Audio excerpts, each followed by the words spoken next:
I don't know the kind of human beings Nigerians are. I don't know the kind of human beings Nigerians are, especially Nigerians that we have in this our present generation. Nigerians take different kind of risk. They risk their life. And only now, if you ask them now, they will tell you, it's the government. It's because of the government. The government are the one that are making the economy to be so bad and, forcing the masses to be going through this kind of risk. Nigerians will travel to Europe, through Libya, through Mediterranean Sea. Nigerians will go to places, very dangerous places, indulge in a very dangerous activities. A lot of people will say Nigerians are cowards. The problem is that Nigerians are cowards. That's why the economy is like this. Let me ask you, these people here, are they cowards? People that are risking their lives like this, these people like this now, are they cowards? Nigerians will take all sort of risk, but Nigerians will never take the risk of revolution. Those same leaders that are the problem, they will never take the risk to revolt and remove them from power. That is the last risk Nigerians will take. I just wonder. I wonder the kind of people we are. I wonder. Camions de Dangote en Chine, je vous assure. Dangote, les camions de pétrole de Dangote en Chine, Dangote Petroleum. What? On est en Chine, hein? Je vous assure, Dangote, ça c'est vraiment la fierté de l'Afrique. C'est lui. Dangote Petroleum, this one, it deals with petrol. The richest man in Africa, look. In China, this one not Africa, this one in China. As you can see. Wow, Dangote Group. You see, this one is really in China. Proud to be African, huh? Yes. Look, this is this from China. Respect to this man, huh? What is going on here? Watch carefully. Watch. Okay.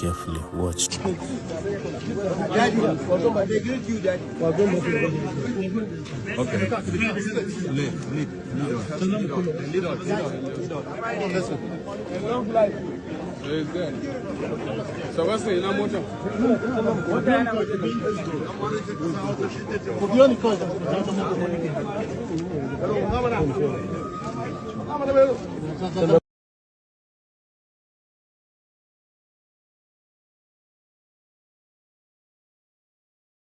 Don't celebrate those who are supposed to be celebrated. If we do, the celebration would have been more. Who is representing Ministry of Education here? He built the first thing.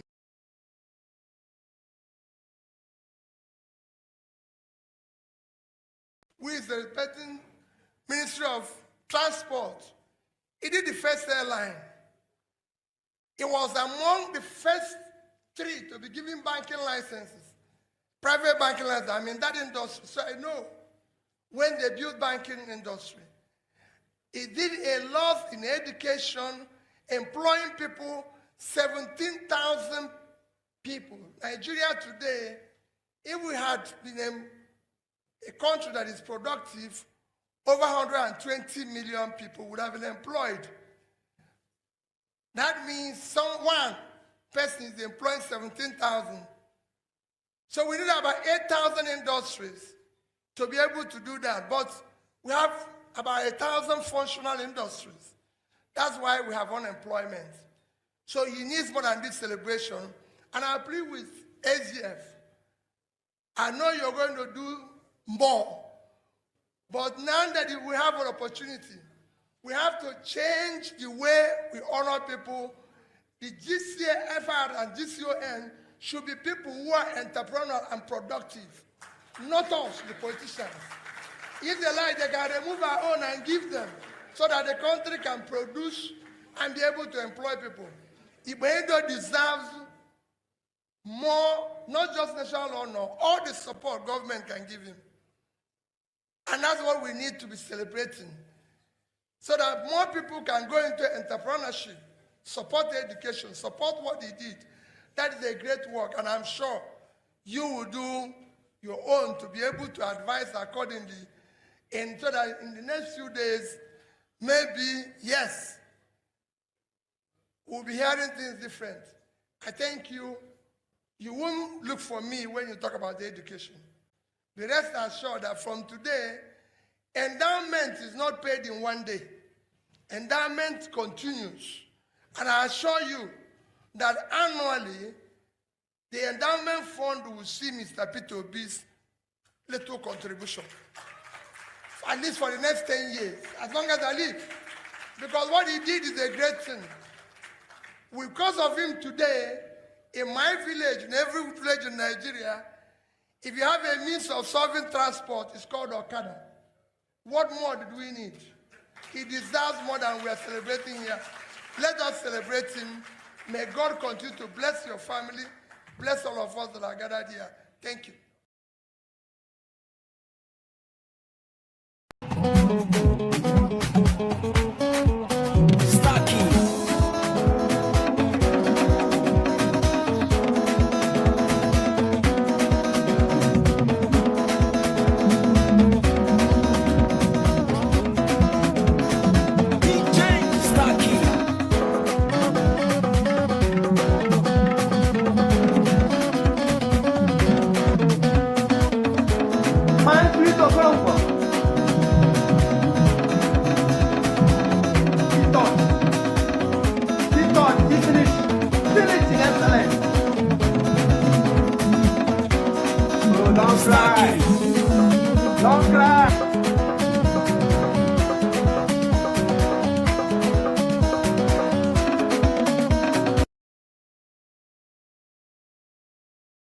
One of the biggest lessons I had to learn in my life is that I don't owe my parents anything. I owe my parents zero. And it's one of the hardest things because in our culture, we're raised to feel like we owe our parents everything. We owe our parents every inch of success we gain. But the truth of the matter is, you didn't choose to come into this world, right? And if your parents chose to get pregnant and give birth to you, them putting a roof over your head, that's their responsibility.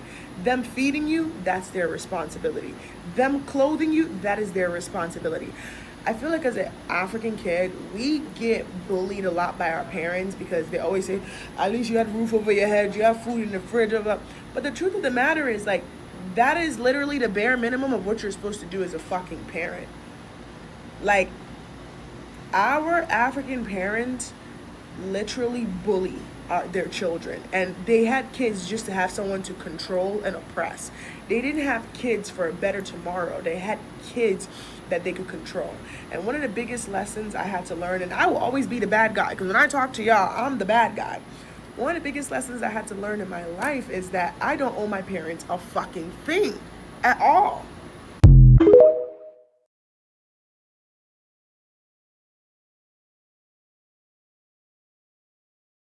Husband dey chat, he no know say na my phone. I dey with the phone since Oga don't sleep. He go meeting, go church. Sister, I won't see you. I won't see you. Good evening, my dear. How are you? Come this way.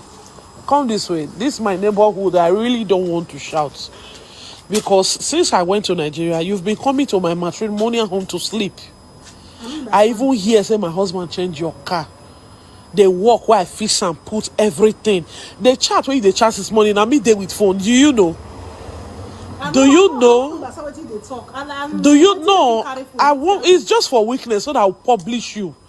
Just to teach you a lesson. You know, say all the whole chat where they chat since make it come. The hotel when I want go, the club when I want go. Waiting go tell me everything. The phone there with me. Since he come for church, since he don't eat, he don't tire, they sleep. They go do you. I don't understand. They go do you. They go do you as a woman. They go do you. You don't know who they talk about. You dress a man will get 3 boys for house as children. A family man. He not tell you say him don't marry. He not tell you. This thing when they do so side chick. They go do you.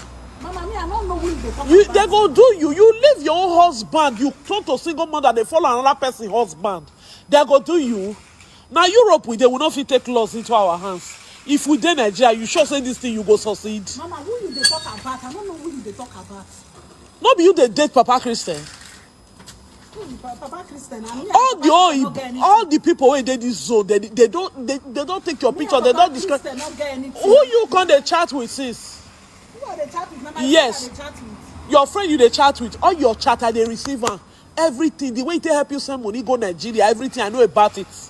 You save your name as my son when they Nigeria, so you dey contact am all this while. You have no single shame. You have no respect for you to dey make your fellow woman to dey cry every night. If I call and go say you know if you make love, he don't tire. But he dey make love to you, they carry you go hotel. He dey give you a poo, he dey give you doggy. He dey give you doggy. So you just dress like this one head to toe. I go there, they take care of children. You hang your nyash, you tie your belly. Who you they wait for this junction? You don't dey this area, not be this area you they live. Okay, well, if you can't see person, they ask them who they wait for junction. I don't understand. But now me you they communicate with. Now me they with the phone. You don't know say I there with the phone. No. You know. You know say I there with the phone. Yeah, Papa Christian, no. You know say I there with the phone. You know say I there with the phone. You know say I there with the phone.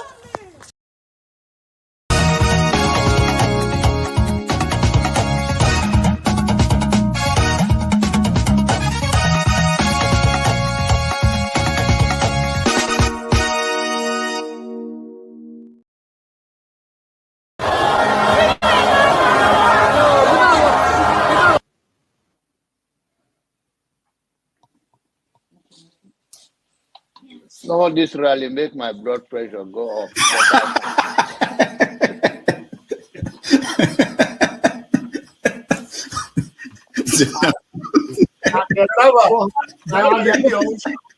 And the people who are asking a platform for him, who are supporting him. So you should get a filter sometimes. Filter your thoughts before you say. I'll continue to take blood pressure medication. Why are you getting high blood pressure, Jonava?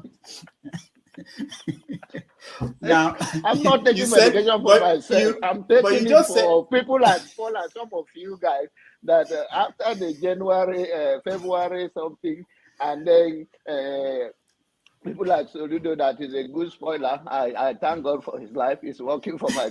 And I am ready to die defending Nigeria in whatever way. When it is God's time for us to go, it is and you not took my going time to be to God. You are ready to defend Nigeria. I gave you my time. No, I'm coming. Alexi, hold on. You already started. What I'm saying, defending Nigerians is this. I gave him my time and he's using it to defend Nigeria. No, sorry. I'm sorry. I hope that Nigeria wins. I'm never going to wish any president evil so that I can say I told you so. No, I won't wish them evil. I hope. You see, I'm not praying. There's no point. I can't pray for Nigeria to be fine. I only hope that Nigeria wins and Nigerians win. Because if you choose a dodgy doctor who has a dodgy record, who has, all sort of accusations leveled against him, to say this doctor, we think he's done this, or this doctor, this surgeon. Yes, he's a senior surgeon, he's the most whatever surgeon, but there are a lot of accusations leveled against him. If you choose him to operate on you, and you tell me to pray for you that it doesn't kill you surgery, what's the point? I can't pray. You might make it, you might not make it. My prayer won't change anything. So I hope Nigeria and Nigerians win during Tinubu's 4 years. Thank you. Thank you. Uncle, right? I have the right to address you the way I like. You don't know what she already did to me. So learn to control your emotion, right? That is the only thing I'm going to tell you. But if you don't want to control your emotion and you insult me here, I'm going to insult you 100%. Okay. You understand? You cannot insult me on a normal ground. Physically, you can't insult me, right? I will treat you like a child. If you insult me physically, I will handle you like a child. I don't care your age. Do you understand? You are powerful over the camera, so you can say whatever you want to say, but you can't dare say it to me physically.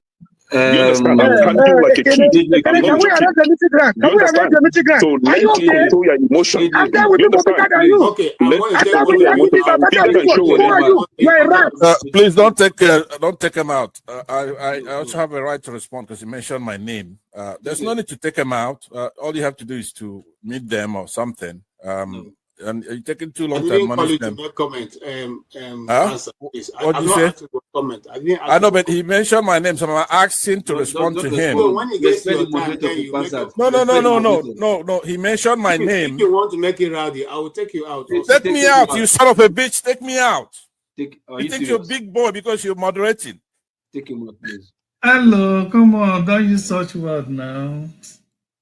Don't forget, that state is now an oil producing state. So they now have derivation, if you are not aware. So if you want to speak for anybody, please do not defend a character like a Yabelo. Please do not. Okay, let me respond to him. One second. Do not defend a character like Yabelo. Do not. All right, thank you, Mohammed. The people of that state. Can I respond to him? No. Then go to hell. Rudolph, go to hell. All right.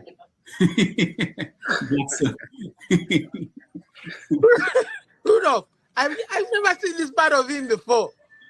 Tinubu is a criminal, yes, of course, a categorical grade 1 criminal. The only person more criminal than Tinubu in Nigeria is probably Babangida.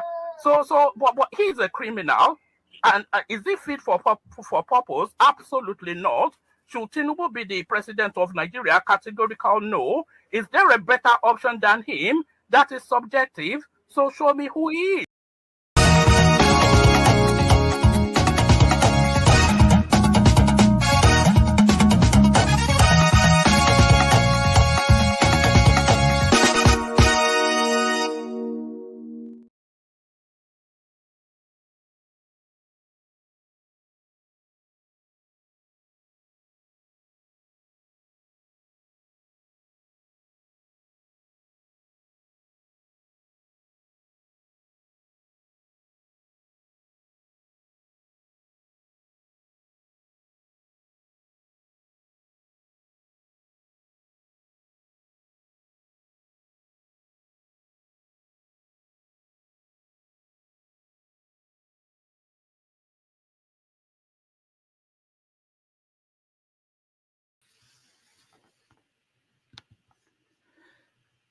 All right, sorry about that. Welcome to the show. My name is Rudolph Okonkwo. Today is Saturday, August the 2nd, 2025. It's a beautiful day here in New York City. Welcome to another episode of Have Your Say 247, a program where we give you the opportunity to weigh in on issues in the news. Thank you for joining us.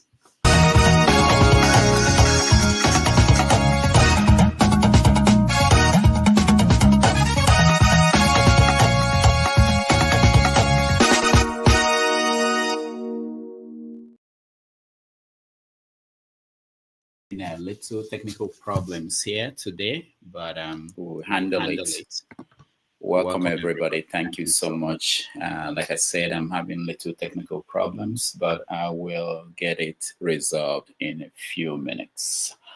All right.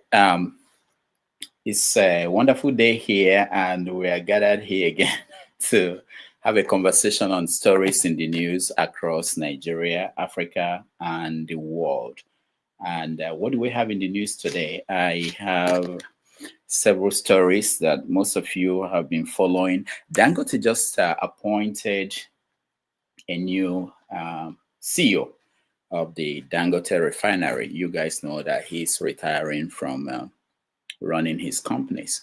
So he appointed a former Shell executive to lead the refinery. The company is actually expanding beyond Nigeria and Africa. Earlier on, I played a video of someone in China who saw Dangote refinery vehicles in China. So they're expanding, and he appointed this man named David Byrd, a former Shell executive, to lead the refinery.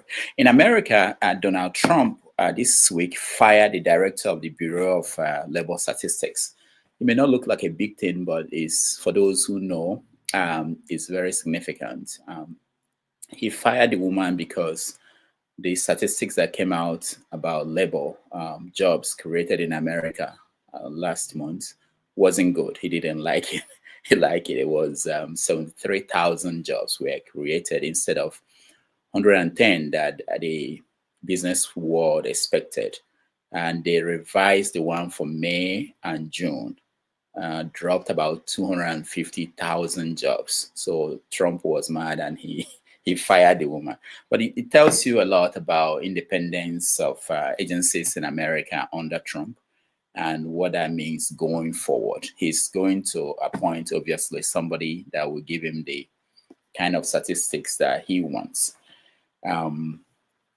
We'll talk about that. What does that mean for America? Because the rest of the world, if you believe it or not, Africa, they are learning already. Maybe we are where Trump is taking America to. All right. In other news, in Niger State, the governor there sealed off a radio station, private radio station, for criticizing his government. The governor of Niger State. If you remember, the only time we heard about him was when he said that people with dreadlocks were not welcomed in his states, or that he will have their hair cut off if you come into Niger State with dreadlock. He had to pull back. He had to reverse that when he was told that he was against the rights of people. Now the Minister for Information has already issued a statement telling him, I think, that he has no right to go and seal off a radio station or cancel the license of a radio station because he doesn't like what they are saying. So that's Niger State. We also know that our Falcons that won the African Cup, there continues to be controversy over how much money, the reward they got. A lot of Nigerians felt it was too much.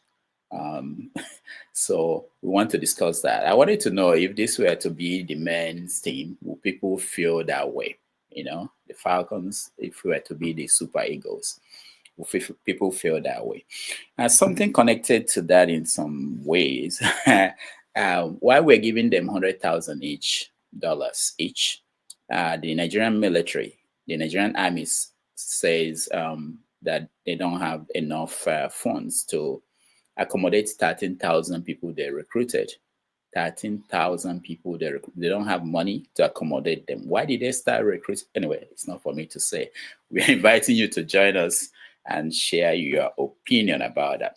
And finally, there are so many stories, but finally, I want to mention that the federal government is spending 712 billion naira to renovate the Lagos airport. 712 billion naira. And they don't have money to accommodate 13,000 army recruits. And they have $100,000 to give to each of the players of the Falcons. So join us as we have this conversation and others during this session. Again, thank you for those who are already in the studio, those who are on the comment section. I see all of you. Thank you so much. There are other stories we will get you guys to come in and tell me what you're thinking about. By the way, in the UK, this is interesting. Kemi, our own Kemi, decided that she has nothing else to do with Nigeria. She's done with us, which made me so sad, I was preparing jollof rice for her when she comes home for Christmas. Anyway, Kemi is done with Nigeria. Ovia, welcome to the show. Thank you, Doctor. So every time you say you are coming to your life from beautiful state of New York, they make her hungry me. Oh, we don't have any question for your backyard one of these days. Nobody questions that New York City is the greatest out there in the whole wide world. All right, so where are you in the world? I am a stone throw from the capital of Texas, and 15-minute walk from Elon Musk's house. He has a house. So I'm in between Elon Musk's house and the capital. That's Austin. That's where the state government is. Yeah. So what's going on in Texas? Redistricting. There's many ways to actually explain the redistricting. It's pretty much the change of population within a geographical location. And I've always made this point that democracy is all about representative, and anytime we argue that regionalism, whatever, we don't take numbers into consideration. America, I think, as of 2015, that I know, was every state house representative represents 600,000 people. So that's how you do it. But I think as of now, it's 700,000 people. At least in Texas, it's every house represents 700,000 people. So every 10 years, they do their redistribution. They see how the numbers change.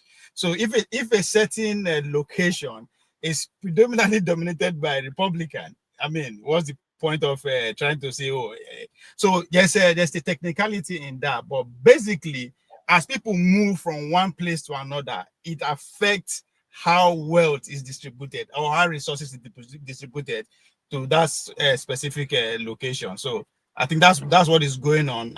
With the redistricting of the map, Republicans trying to get about 5 more seats.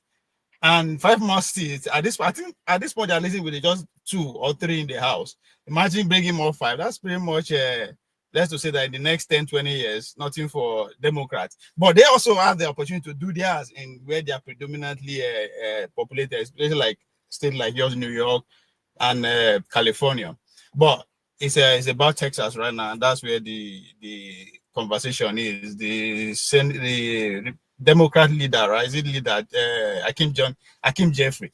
Come, Dr. Damage, this name Hakeem Jeffrey. Tell me, is it a coincidence? I mean, I don't get it. You understand what I mean? Coming to America. Is it from coming to America? We have to ask him. Why is it a coincidence? I don't know. Nobody has that.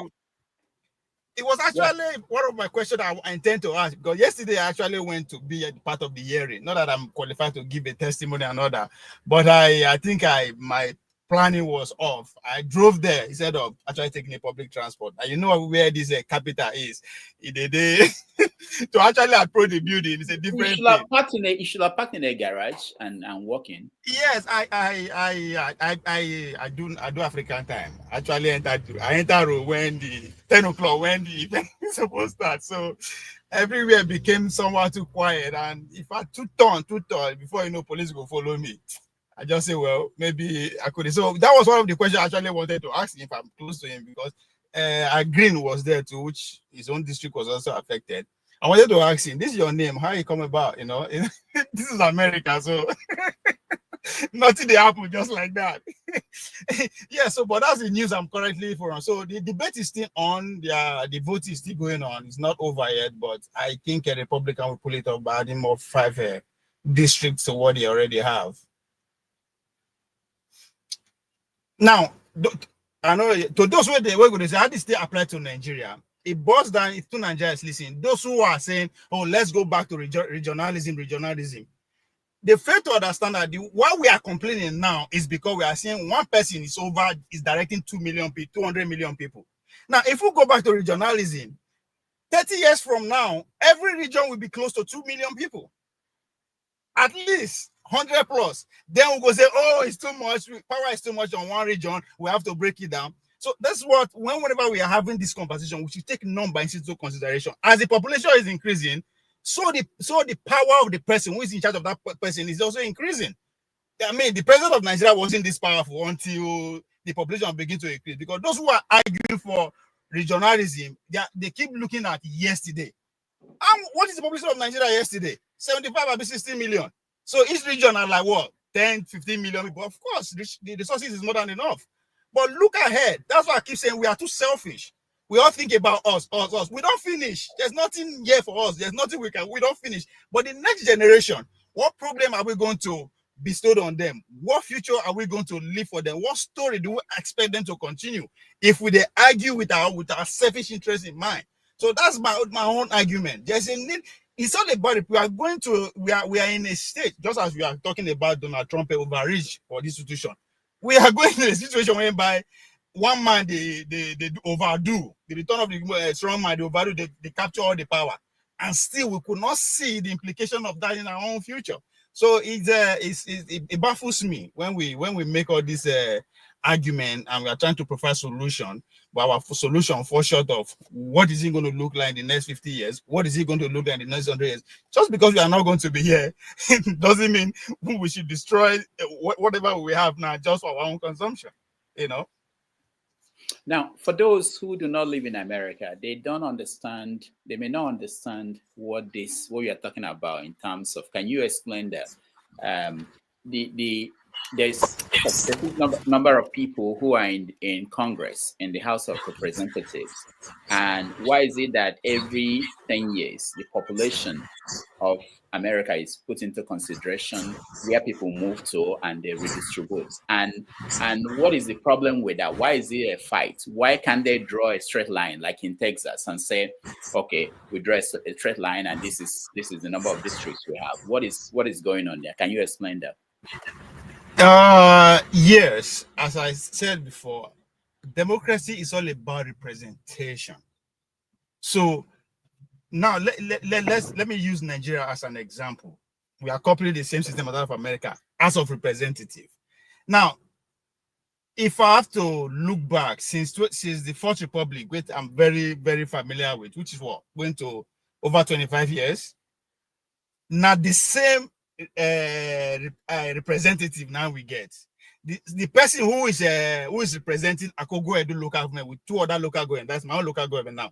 Now don't they then? Now that the same person they represent when the population was 10,000, just for the case of conversation, which is 1999, and today when the population all is 2 million, it's still the same one person. It's not possible. You are not going to get the benefit of democracy when we have to have it like that. And again, ideology in terms of that of America, ideology has to come in place, right? If the majority of a certain location are gearing towards Republican, for instance, it doesn't make sense when you have a Democrat being their leader. It's two different ideologies. So quite we always so every 10 years they try to actually analyze the statistic again. This social location, what change? Do people move in or move out? If people move in, the budget is like, let's say $1 million before. If people move out, let's say out of 700,000 that is currently acceptable, 200,000 people move. I remember 500,000. It only makes sense for you to reduce that budget. But that can only happen when the leader and the followers are ideologically sane.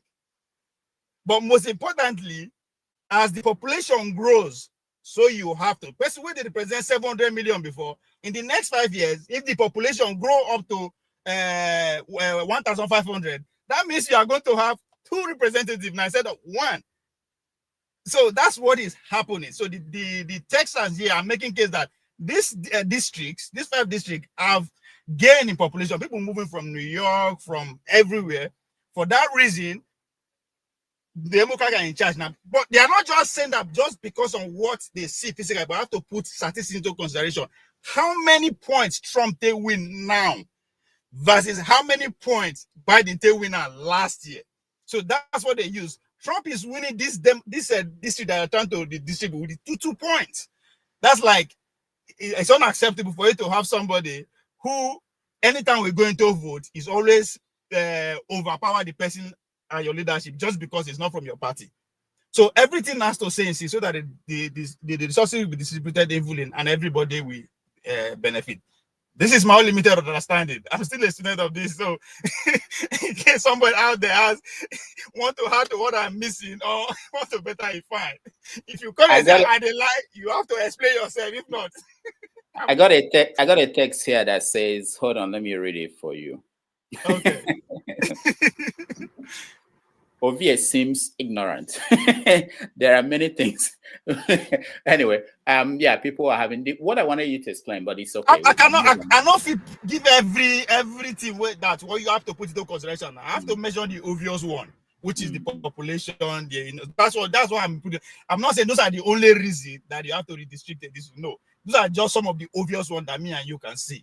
I don't live in that district. I'm just a passerby that I see things happening. So I think you are just.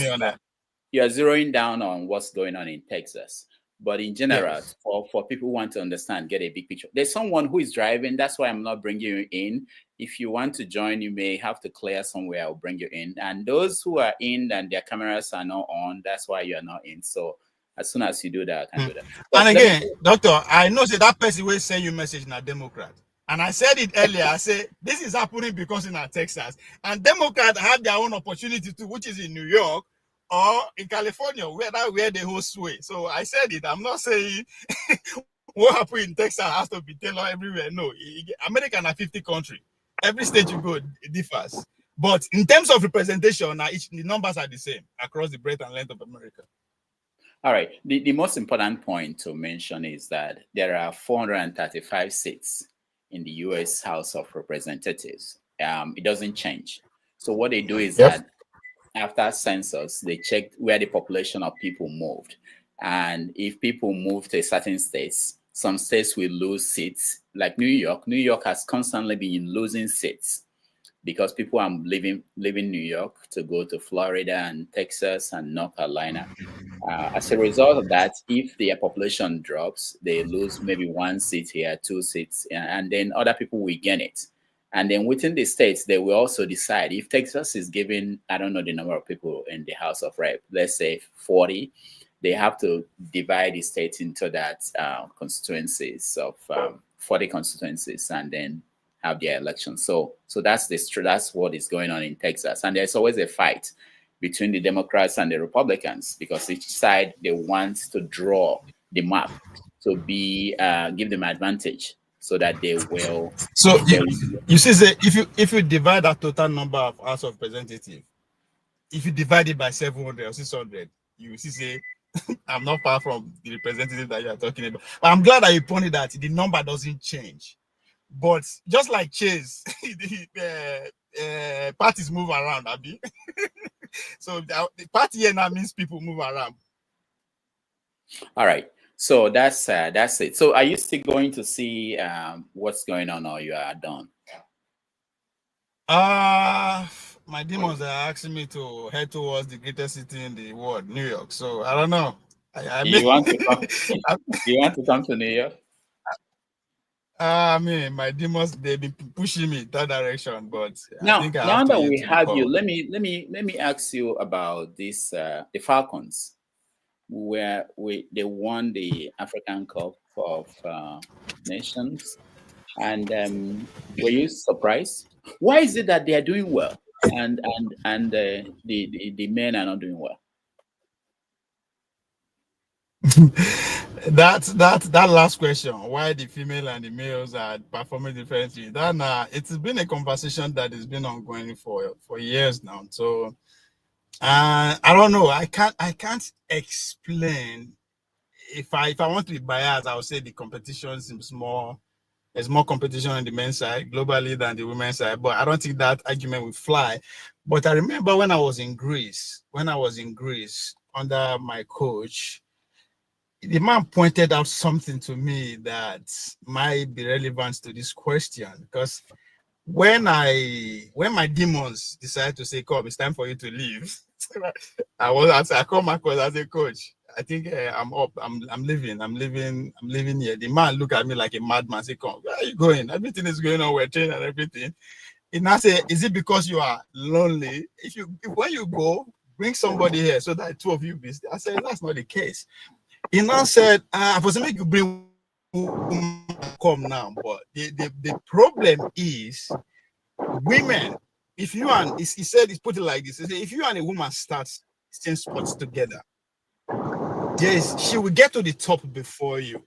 But they have one problem: once they fall in love, it becomes a problem." So I think I was trying to make light of the situation. But I think generally, if you want to argue that women mature faster than men, plays out in performance. Performance goes with experience, strength, and so the more you do it, the more it builds you. So if that saying that women mature faster than men applies in this case, that could be already considered. But it's an ongoing conversation. Now, bringing it out to why Nigerian Falcons are dominating, for me, that's how it ought to be. not just Africa, the whole world, if everything is in place, the statistic is in our favor. And they always tell people, say, every 10 people when they see the chase motor for streets, they say pure water, say all those things. There's a 9 runner among them. There's a 10 runner as far as with women. There's a 43 runner among them. Right? So the statistics favor us, the strengths, everything that you can think of. But there's but there, which is the welfare. People don't seem to understand how welfare is very important. Me, for example, we experience both worlds. I live and train in Nigeria at one point, and I live and train abroad at the same time. The difference is, as soon as you come out from Nigeria, let's say those where they get scholarship to come to America, as soon as you leave Nigeria, enter school for America, 75% of your problem is solved. Just crossing alone. What will be those 75 problems? What you are going to eat, how you are going to eat, who will do your laundry, where you will do your laundry, training. Everything is what taken care of. Your own problem now is just to think of training. How do I take training today? But in Nigeria, it's a different case. How I go take this training? Waiting, I'll come back. Life notes just so many things already takes so much away from you. So if you look at if once we're able to get that welfare into in place, I don't think any country, seriously, I mean, in terms of my sport, I've seen it. I don't think any country stand a chance. Because we go to produce in fours, not just 1 or 2. We go dominate. If even up to today, World Championship is coming up in the next couple of months. Pay attention to the 100-meter finals. I guarantee you will see at least 3 Nigerians, but they are not representing Nigeria in the finals. Now, if we have 8 finalists and 3 of them are Nigerian, the whole world, how many countries? Just think for a minute. They will be representing other countries, but they are Nigerians. And it cut across all the sports. So the female are dominating. I really don't expect anything less, but we can do. That's what we should be doing at the global stage. We have it. It's just that, of course, not our government, anything. And that's why if you narrate it onto my federation, Athletic Federation of Nigeria, if you mention my name, they will tell you, say, I get wahala. What is my problem? We should go autonomy. There's no way government going to tell us how things should be run. It's not going to work. So for what that produces is that everybody is lazy because the budget is coming in. If I become AFN president, I'll wait. 1 billion will come this year. Why do I have to, now actually sit down and think outside the box? I have products which are the athletes. They are beatable anywhere in the world. How do I market these people? We have the companies, we have everything, but that lazy attitude, which applies to the state government, for instance, right? Every state government just do collect money, thinking outside the box. That's exactly how the federation runs too. And if that is the case, nothing is going to work. And if you pay attention to the women, say, if you actually see all those women, all those girls down, may they actually tell you how they feel. They will tell you, even the selection of the players is it not make sense. What do you mean? Wait. What do you mean the selection of the players not make sense? I have issue with the foreigners, foreign base who made the team. How many were there? 1 is too many. But the men's team, they are foreigners, foreign base. That's what I'm saying. Across the board, even my own sport too. I have problem with that, especially when they just call you just because you know somebody or you are doing well somewhere. That doesn't matter. I mean, because that's why I said again, if we do everything right, for you to get Jesse. It's just like America. Once you win American trials, you don't win gold already. So it's expected. Once you make US team, automatically medal day your neck. That's how it should be in Nigeria because it is very competitive. And again, in America, you cannot go. These days, you can't bypass the secondary school system, the university school system, just to make national team. It doesn't work. So we need to get to that level that whoever is coming, I don't care how good you are, come struggle it out. Don't just call you because say you are good. And I mean, I'm not against their performance. There should be a standard. And that's the only way we can encourage villagers like us. If you are people in the village, when I see say a person with half of the team they are from abroad, I'll be discouraged. Not that they are better than me, but that foreign-based syndrome. And even the way they treat them, if we want to go into the nitty-gritty, once we at a point, we want to come from abroad like this, they'll put up a better hotel. And we are supposed to be competing on the same playing field with those on ground. So there's so many things that if you really want to go into it, it's just all this nonsense they mean just to cover a lot of things. Yes, they won. They give them money, they deserve it, but it's beyond that. What about the money they were given? Do you think is too much? Nothing is too much. I was it early this year. I posted a TikTok. I was just suggesting that our Senate should also be paying the same way they pay athletes. How do we athletes get paid? They put us on the pedestrian, on the performance scale, right? If you win this, Tobi Amusu, for instance, she's a world record holder. She's up there. She's among the best in the world. Now, they see they give an allowance base, right? Every year they will give them maybe 10, I don't know how much. Let me just put it in $5,000, right? That's what she's entitled to every year. And they expect us to do. So I said, okay, why would we put our senators on the same pedestal, right? Why would they give them allowance every year performance? Who do the work?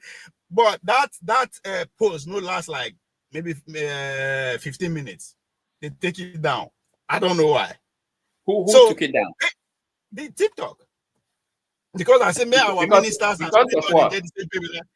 People they pay the same as they pay athletes because we now allow us to give us. No,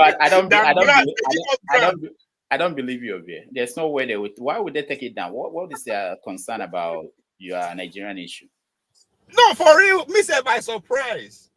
But this was to put this in context. This was when we are having that argument between senators are getting paid too much. Means that this is the early administration days. I just say, may athletes say since that grant that they give us every year, they select the best. So the best have the best knowledge like one or two. And in terms of today now, only Tobi Amusu will be the best for Nigeria. The rest are not good enough. So what can we categorize our service or that aspect of the country too, like our senators, our ministers, and everybody, on that kind of level playing field? Grant. All right. One last question over here.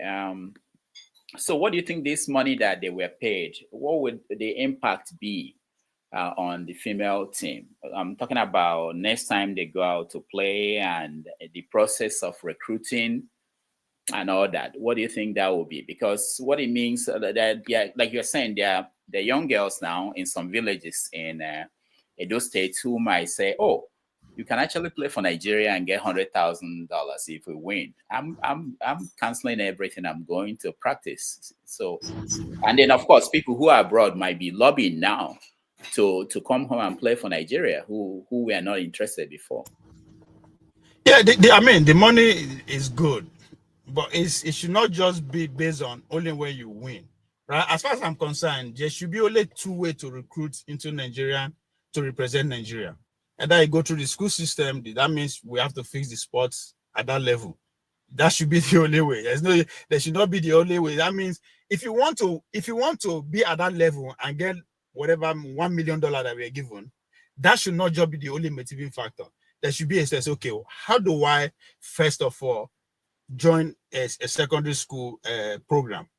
Because you have to excel from there. One thing in America is that once you enter the collegiate system, doesn't matter how good you are, you have to make some certain grade. You have to make some certain grade. If your grade is not good, coach go tell you, come, you will not wear jersey. You understand? So it is not just some skill. Once I win, I will get to someone, but there should be also steps. And that's where that's where people have issue with the money, right? Now they give them this money, they go for every other thing is forgotten. The process of recruiting, how to motivate is done. Now, again, that money that you see that okay, maybe now it's big money. But if you actually again approach these athletes one-on-one, what they are going through, forget even those where they live abroad, right?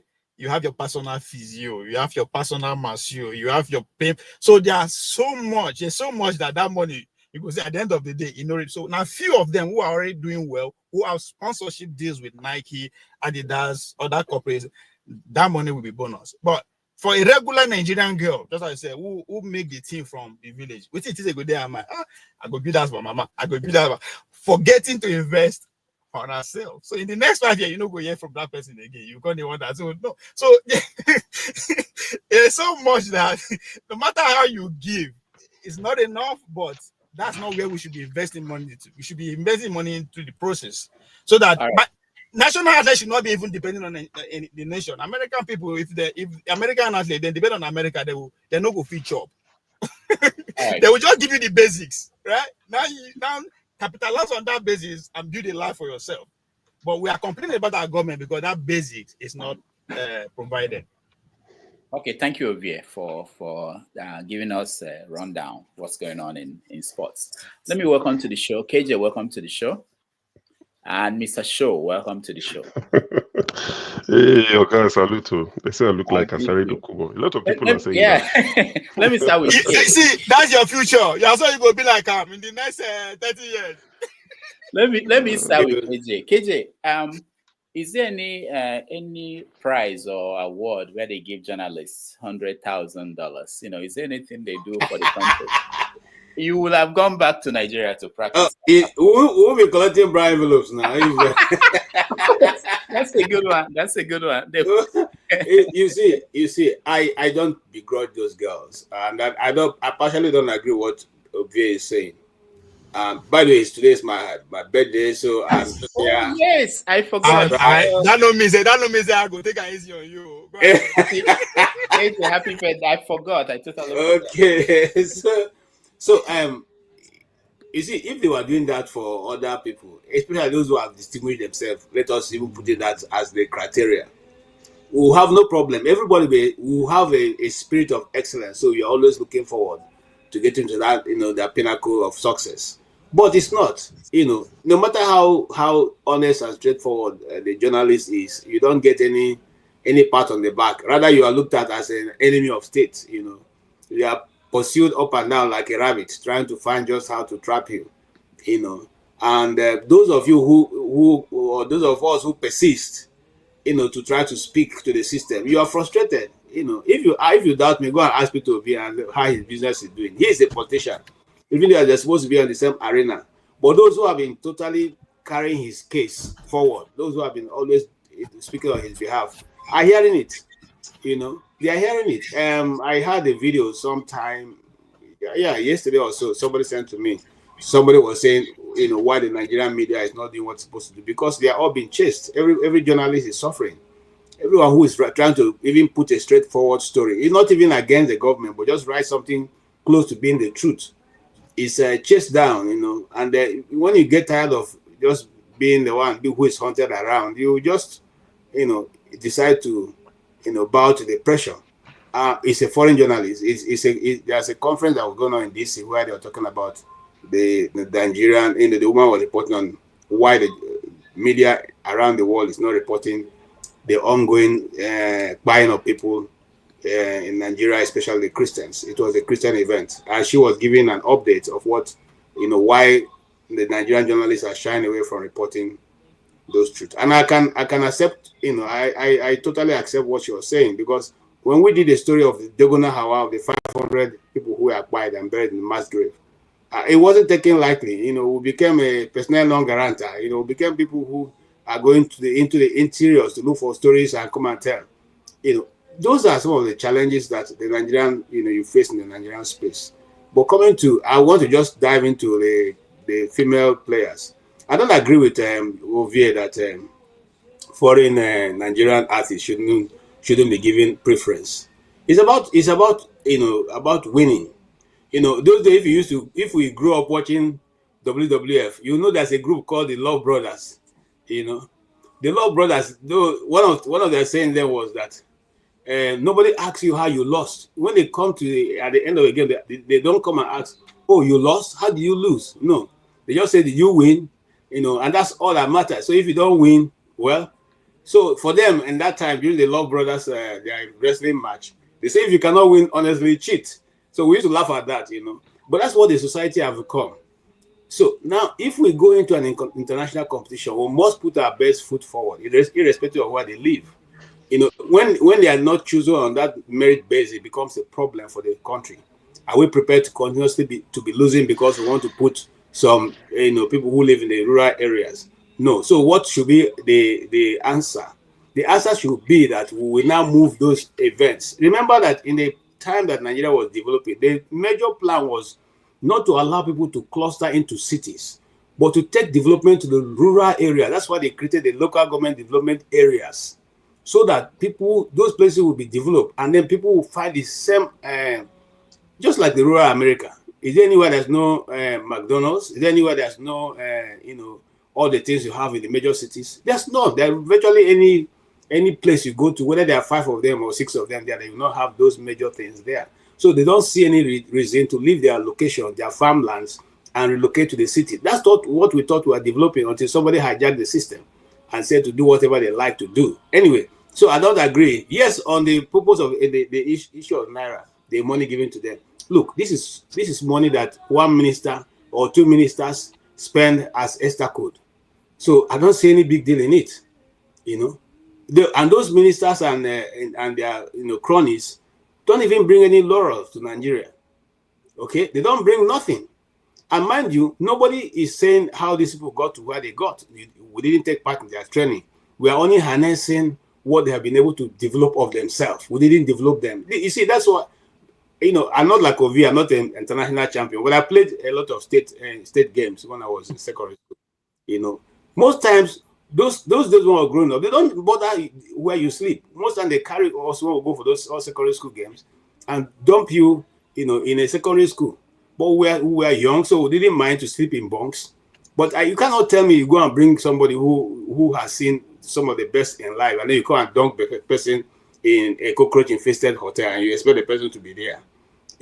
So I don't think so. Rather, what I think is that, just like you said, the system that they are coming through is not fair enough. The officials are not doing what they should do, and that is why we keep having that, win today, lose tomorrow, win today, lose tomorrow.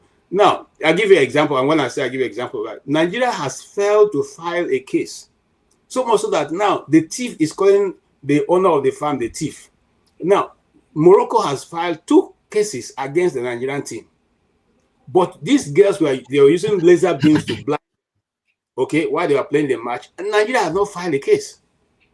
Nigeria has not filed a case. So you begin to wonder if the people you have called officials they really know what they're doing. Just like you are given an example. When you come in, you can attest to that. Your manager makes sure you are at best of comfort that you can get, so that nothing bothers you.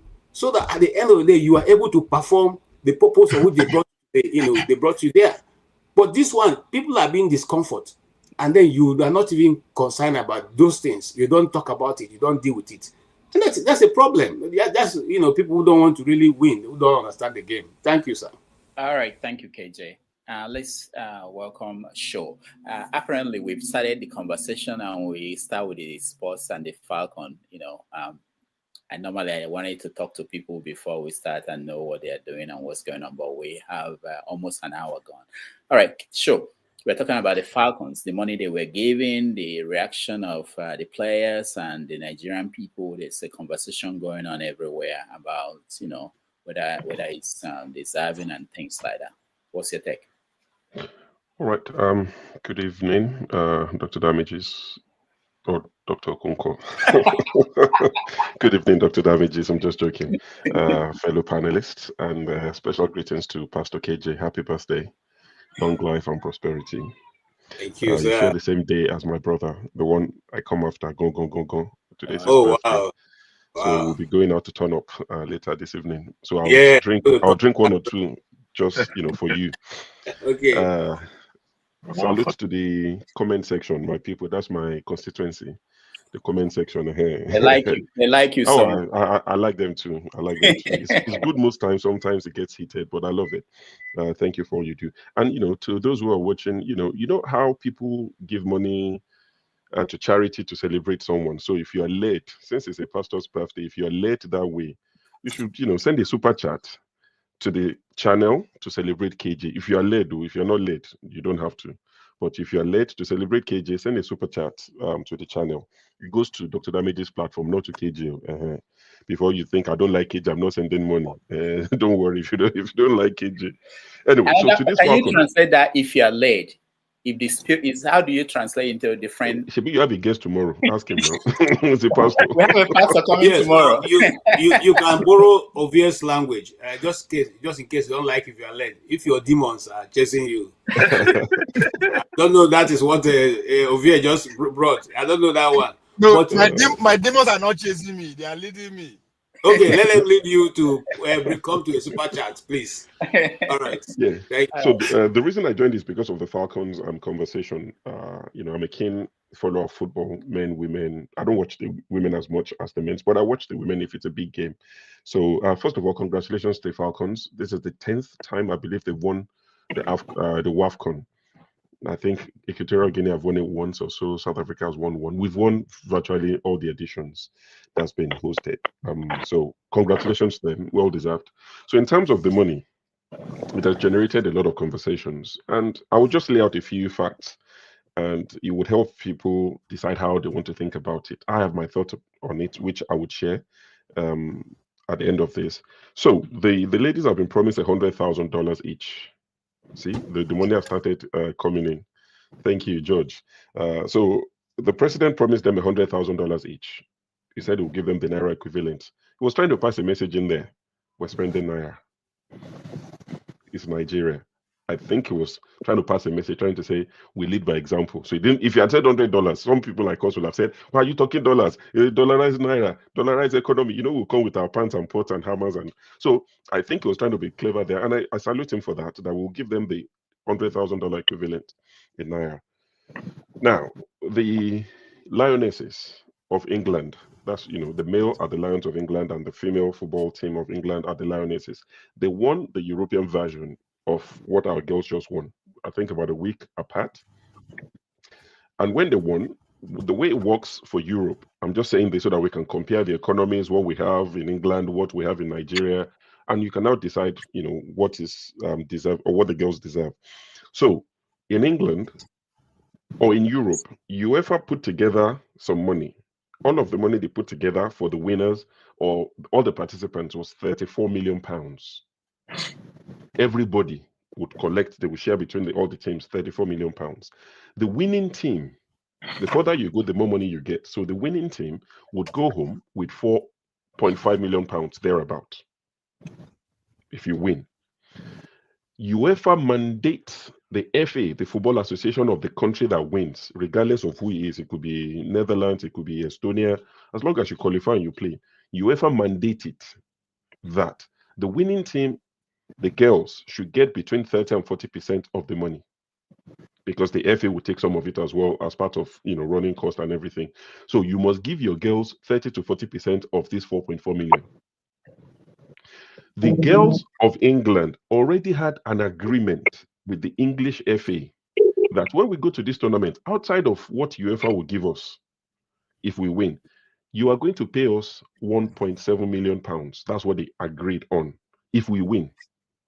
So that's why you won't see them clapping and kneeling down and dobale and somersaulting when anything is announced. It was an agreement. We're going to represent you. This is what we want. So the sum total of every player, what they got, the Lionesses, each Lioness got £87,000. The UEFA money and the English FA money. After tax, because we don't produce much on this our little island, we'll tax you. You go here and way. So after tax, from £87,000, I think each person went home with about £54,000, £53,000 altogether. So I don't know if they're going to tax our girls. I'm just trying to see if we can compare the two. So let's just say without tax, £87,000, and our girls got $100,000. So England is giving 87, Nigeria is giving $100,000. You decide what's fair, what's not fair. But it's too different, though. But I'll explain later. Go ahead. Yeah, of course. You played sport, yeah. So I didn't play professional tennis. I played tennis, secondary school, won a few medals, but we didn't get to your level. And the girls in England, they would also be doing endorsement. They'll get a lot of endorsement, which some of our local girls might not get. Our girls that are abroad, like the Alusia girl who plays in the US, she's quite popular for different reasons. She's a scientist, she's pretty, and all these things. Those sort of ones might get endorsements and sponsorship deals. Our local girls might not get as much. So the English girls would obviously get a lot more money in the long run. and their money is guaranteed, they would get it. Now, another thing that our girls have started to get now, and they started a few years ago, where whenever we win, even the boys, when we win the African Nations Cup, after the national government have given them whatever they're giving them or promised them, their state governors will now host them. So if you have two from Ondo State, they'll go to Ondo State, they'll meet their governor, would host them. If you have, I think Imo State from this current crop have a lot of girls, about 6 or 7, they would host them. The manager of these girls is from Adamawa State. So he went to Adamawa, they hosted him, they promised him 50 million naira, separate from what the national government will give them. So they're getting a lot more. And they're, apart from the $100,000 President Tinubu promised them, he promised them a flat each in the Renewed Hope estate or something like one estate in Abuja. He promised them a flat each. So these girls they're making money now. I hope that they get these things that they're promising them. Peter Rufai passed away recently. Peter Rufai won African Nations Cup in 1994. Tunisia 94, when we beat Zambia in the final, 2-1, I believe. Emmanuel Amunike goals. Abacha promised them houses. The houses was, I think it was eventually given to them maybe like a year ago, since 1994. Yeah. So I'm hoping that this is not going to be a repeat. Exactly. It's not going to be a repeat of it. We don't want some of these girls to have passed away, lost hope, become destitute before they get it. So give it to them while they can enjoy it. All these promises. Hey, the football connoisseur is here, or soccer, since he lives in the US. So give them all these things that you've promised them while they're young, while they can enjoy it. And I was going to say something else about their football thing. Yes, so in terms of do they deserve it? My personal take is, if we had a country that the leadership are not gluttons, they don't dip their hands in the cookie jar all the time like they currently do, based on what we're told that we're a broke nation, based on what we're told that we're poor, we shouldn't be giving $100,000 to female players, male players today, based on what the government are telling us.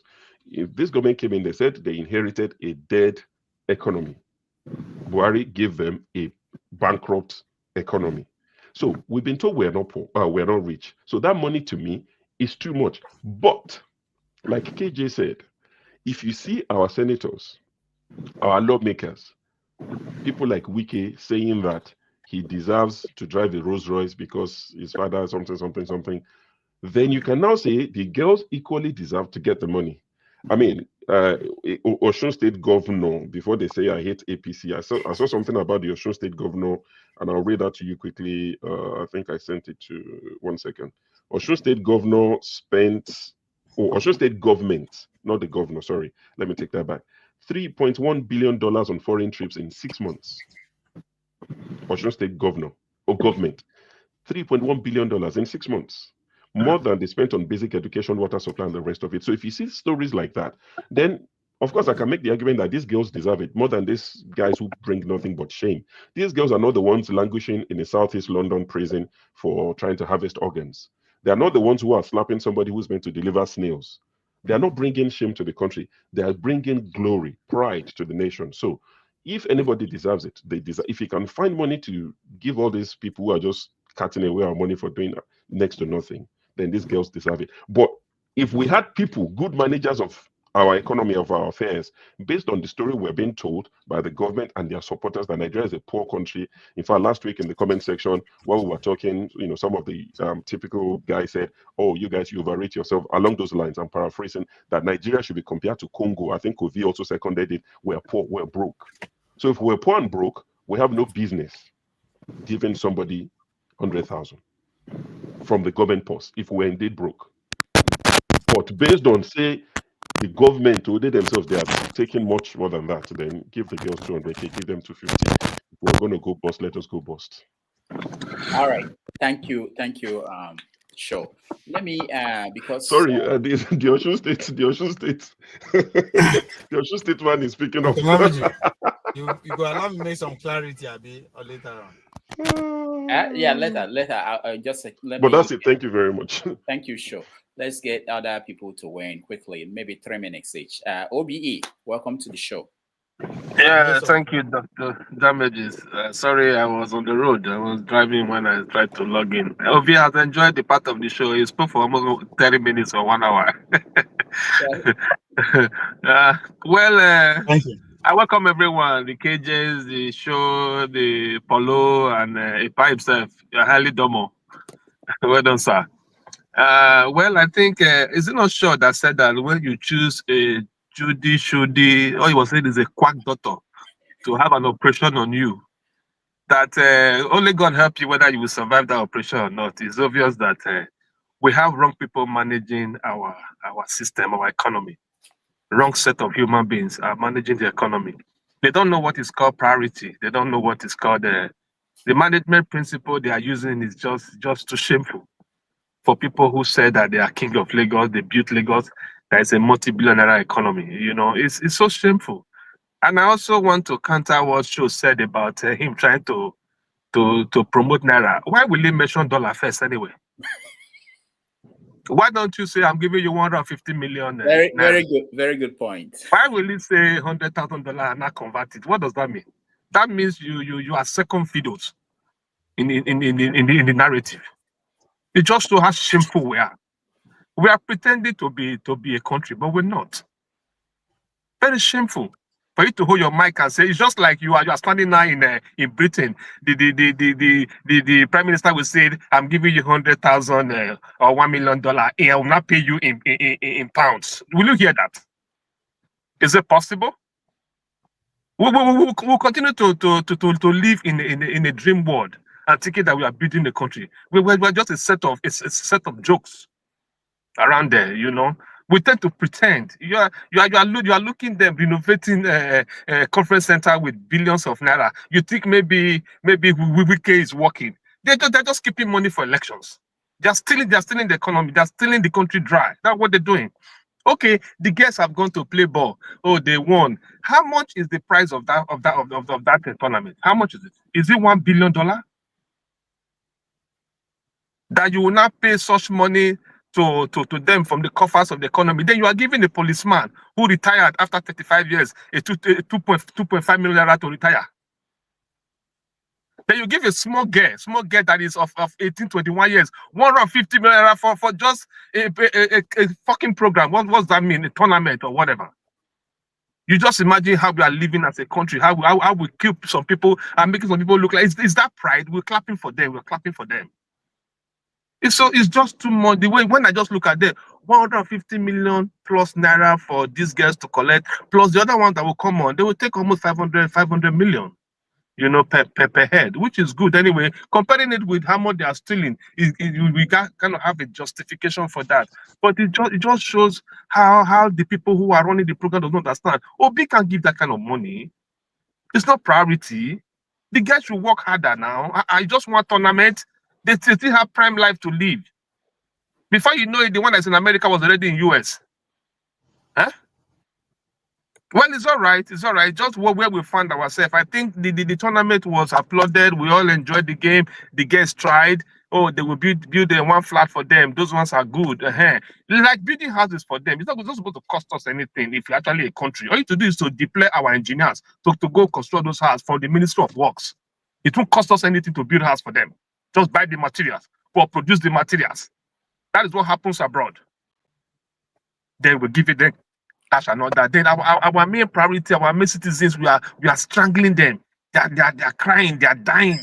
There's nothing to show for it. Then you not show that, oh, you are president and you are giving 150 million. Everybody's clapping for you and you have done well. My brother, we have a long way to go as a country. Thank you, Dr. Damages. Thank you, OBE, for mentioning that retired police officer and what they get at the end of 30 years or 25 years of service. We have to use that to also put everything in perspective. All right, Mr. James, you have 3 minutes. Can you hear me, please? We can hear you very well. Can you hear me now? All right, a little bit. There's echo where you are, but yeah, I'm in a classroom. It's a pity I will not be able to comment on this issue because KJ, you heard me out. Was it not in William Shakespeare's Julius Caesar Caesar was telling somebody, is it Casca, that Cassius, Casca has a lean and hungry look. He thinks too much. Such men are dangerous. It's not gamesome, something like that. You see, I have a lean and hungry look. Maybe I'm thinking too much. I'm not gamesome. So I'm sorry, I will not be able to comment on this issue. Are you dangerous, Mr. James? I do not know. People don't know. I'm sorry. I don't know anything about sports, frankly speaking. I don't blame you. I don't know too. I just read about I never it. knew they were playing match in Morocco. Frankly speaking, I never knew. You're not alone. You are not alone. All right. Thank you, Mr. James. Let's quickly touch on, get to other people before we change topics. Paul, welcome to the show. Yeah, thank you, and good morning. Yes. Paul, I know you follow what's going on. Yeah, I try a little bit. My own concern in this argument with this sports thing and for that, I've been arguing it for a very long time. And my argument is not so popular when it comes to Nigeria. Oh, they didn't help this one, Christian Chukwu, they didn't help this, they didn't help that. My concern is just that the way Nigeria is structured. When people tell you that a foreign player in Europe, maybe in the UK or America, in their old age, they are well off. Doctor, if I make a deal of $1 million in America and I paid good amount on my social security, you understand, in my retirement, I will get good retirement. If I work in McDonald's all my life and I pay little in my social security, when I retired, I earn little. That's how he work. So these things that you say they don't help, Ali Baba said something which I like very well. When Obasanjo was in power, Ali Baba went to perform. Obasanjo was shocked to discover that they paid Ali Baba 500,000 to come MC the show. Ali Baba said, they pay you 500,000 just to come curse me. Obasanjo said, this money is too much. But Ali Baba also take his own time and explain to Obasanjo, I don't get pension. I don't get anything. This is just my own contract. You understand? So they pay you one lump sum of amount. How you use it is up to you. You understand? The man who worked 35 years going to get his gratuity and still fall in the pension, this thing, and you earn pension till death do you part. So it's a different ball game. So when they pay them this lump sum of amount once and never that thing, you better use the money well, because if you don't use the money well, as a sports person, your prime age is very, very young, far away from retirement age. These guys will retire in their 30s. You understand? Their retirement age basically is in their 60s. So you see how it works. So these are the things that sports people suffered because they don't do this social security thing, or they don't do this individual pension thing. You understand? Which we do have in Nigeria. If some of them keep good money in their IBTC, whatever, they save for their retirement age. By the time they retire, they fall back to their retirement. The one who build houses like Two-Face, by the time they retire, they don't sing, they don't do play sports, whatever thing. They fall back on their investment and everything. Not with sometimes trying to shame government, and government did not help this, government did not help back. How many people retire? My father worked 31 years, 7 months, meritoriously in Nigerian Port Authority. They didn't give him house. They gave him all type of work clock, all type of wristwatch, all type of medals as a award. They didn't give him. So even though building house for those girls who promise house and everything, that is nonsense in a poor country. Doctor, you live in New York.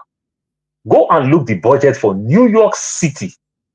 The budget of New York City is 112 billion. Nigeria budget as a whole country is 39 billion. One city in America, though maybe the richest city, I agree. Way richer than for just 5 bro. 5 bro, thank you. Way richer than a country of, like, they give themselves all type of number, 2 million, 250 million. These are the things. So I argue this thing. That money may be too much, but on the flip side again, girls, use that money well. Don't go buy house in Lekki. Go use that money and buy 5 houses in Ajegule, where you will be landlord of so many people. You can quit poor people as a tenant. You can't quit rich person as a tenant. Then that way, that's their retirement money. That's my take. All right. Thank you, Paul. let's go to the guru, the sports guru that we have in this platform. Man of prestige, welcome to the show. Yeah, greeting everybody. It's nice to be back to the platform. Olivier, let me start with you. As a man who come from a philosophical, intellectual point of view in Nigeria, I don't know if every Nigerian understands where you're coming from. You will make some good point. But having said that, my question to you is that did Obi get a permission before he visits Edo State this time? Did he call you?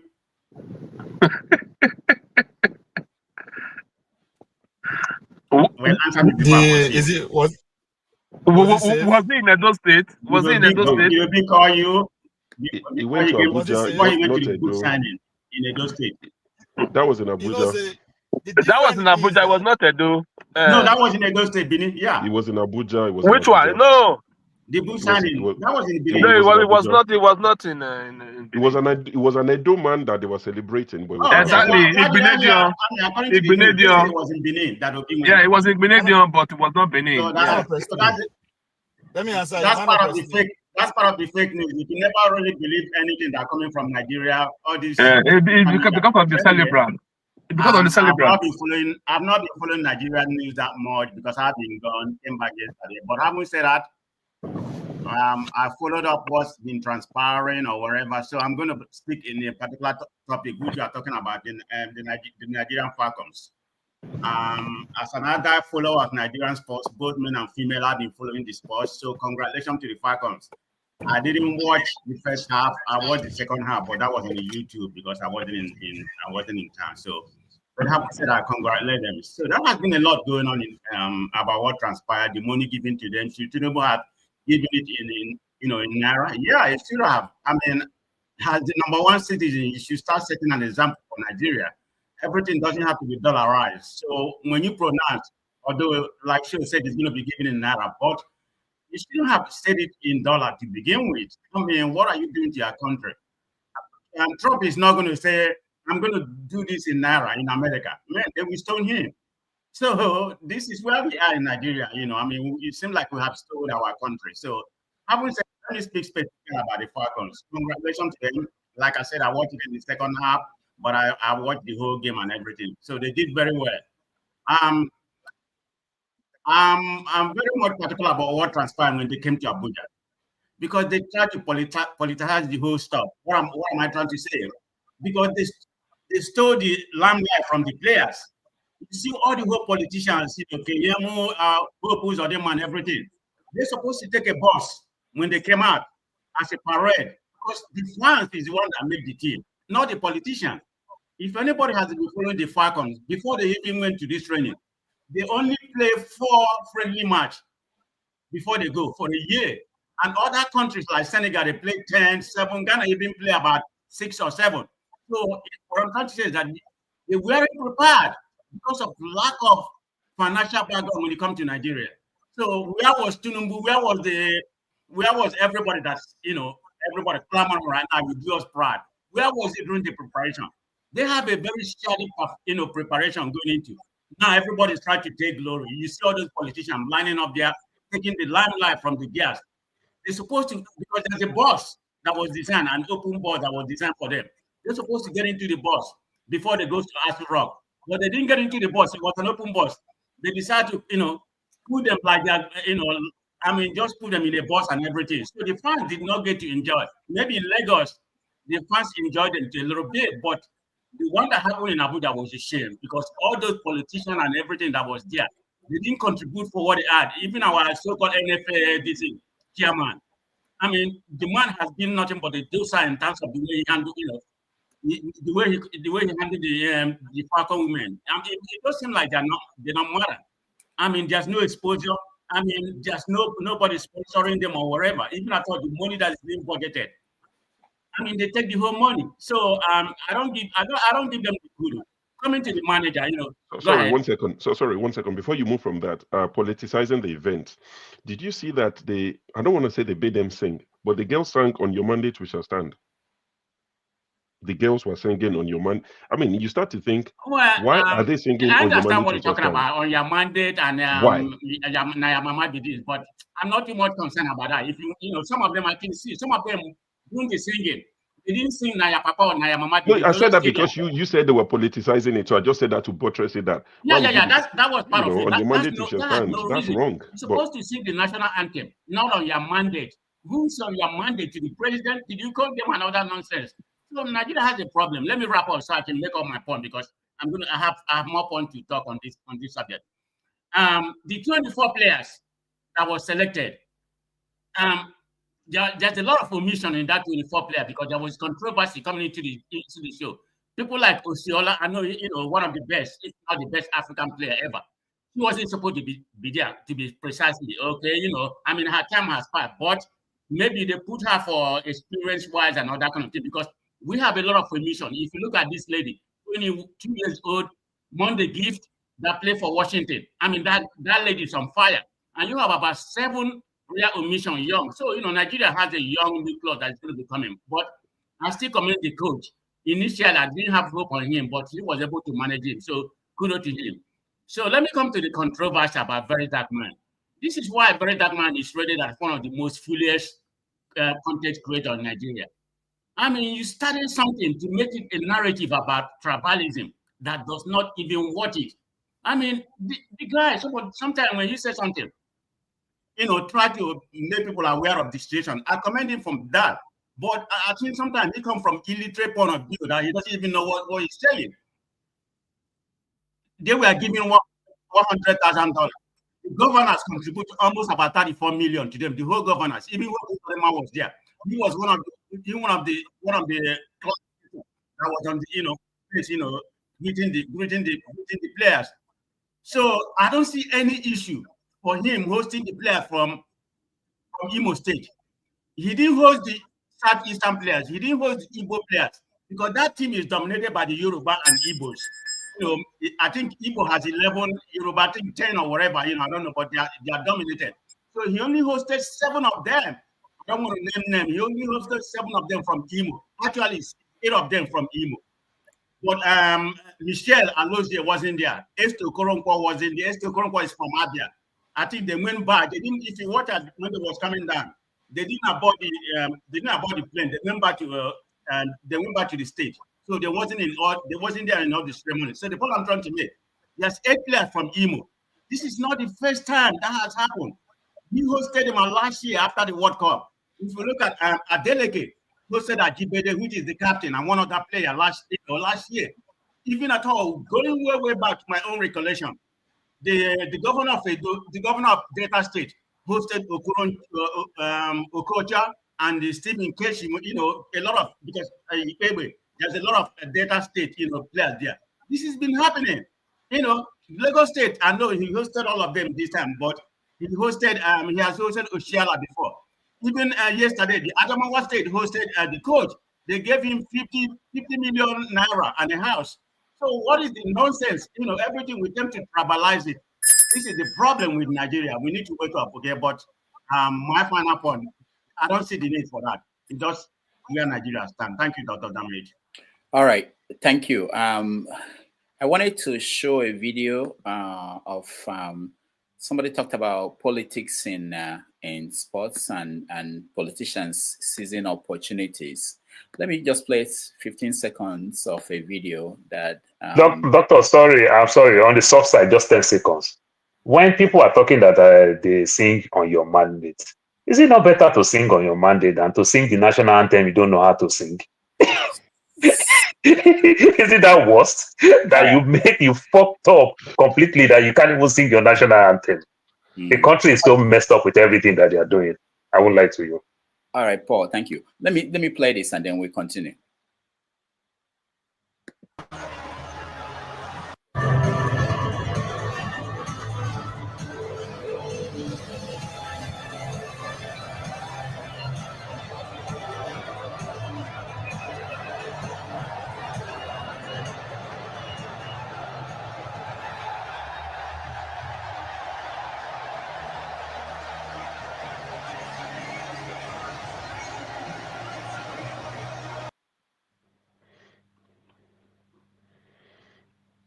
All right. So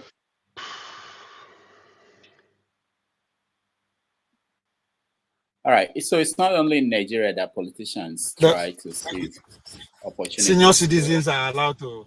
Senior citizens are allowed to be kids again. Okay. All right.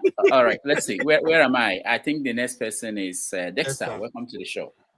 Hold on, Dr. David. I think you missed the point I was trying to make. That's not, that's what I'm talking about. Thank you. All right. I thought I was supporting your point. But go ahead, Dexter. You have 3 minutes. Yeah, thank you, Dr. Damages, and everybody on the show.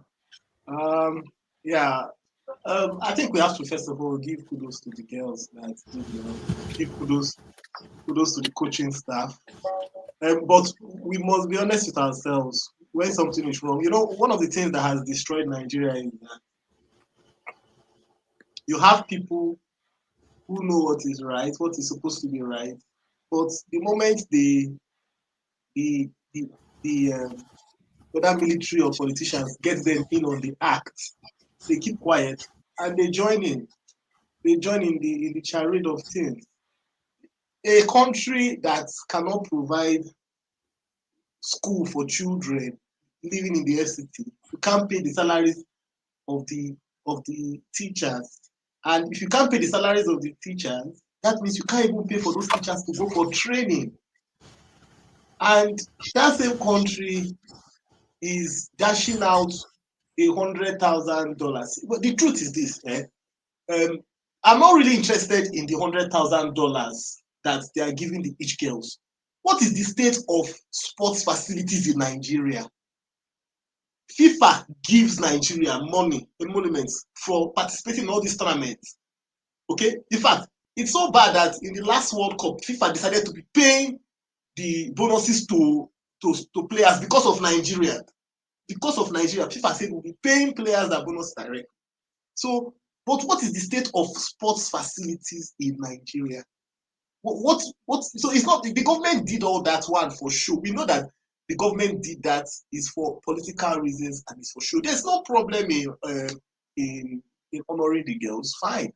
But the question is not about what do they pay female footballers? You have female football teams in Nigeria. What do they pay them? What is their take home? What is that? So because we cannot be doing all this, 22 players, we dash them all the money. Then the remaining 200,000. It's the same thing that happens in Nigeria. The politicians take all the money, and then the remaining people suffer. And that's exactly what they have done there.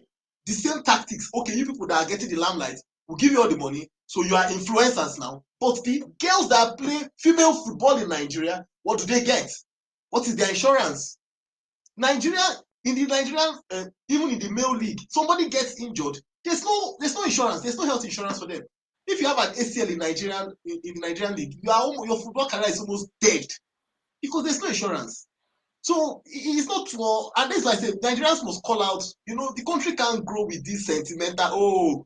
Because of the euphoria of the tournament win. Everybody is just carried on, and we say, yes, they can give them everything. And the politicians have caught us in the same cycle. The same cycle. It doesn't tell well. What is the state of this?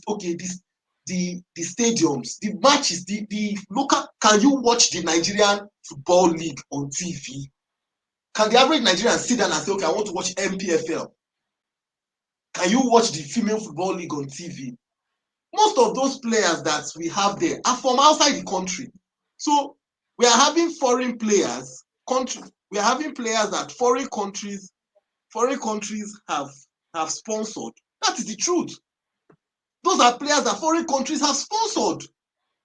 Foreign countries have developed those players. Then we now go and get them. It's not. I think is it the Alose girl? How did they get her? Nigerian players couldn't get into US for a match. I think that was before the World Cup.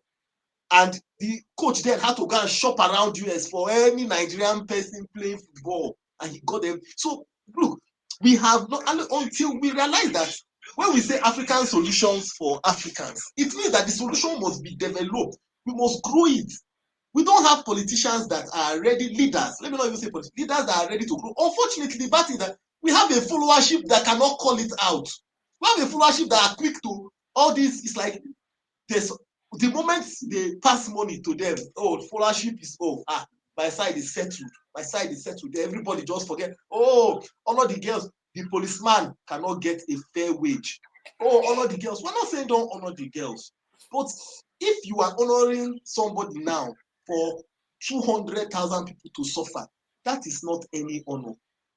Because whatever they are doing, if it does not bring about progress, collective progress, then it's just a waste. Thank you. All right. Thank you so much. Doctor, if you give me who's speaking? 2 minutes, let me clarify something. 1 minute of it, yeah. Just 1 minute. You know, one is KJ is talking about journalism versus sportsmanship. I don't understand. Hey, KJ, go compete with the other country in terms of journalism if you win, and if you are not properly recognized, then you can use that as a point. Then the idea of foreign base, say because we won't win, we have to go search for our best abroad. That's bunkum. We have to start asking ourselves as a nation, what is winning? And we want person win, or maybe we get 100 of people who are in that level. 100 of our kids who are in that level. So when there's a reason why they go run a task in the first place, because you did not do your homework. If you do your homework, now them supposed to they can't beg you, pay agents to source for them to join.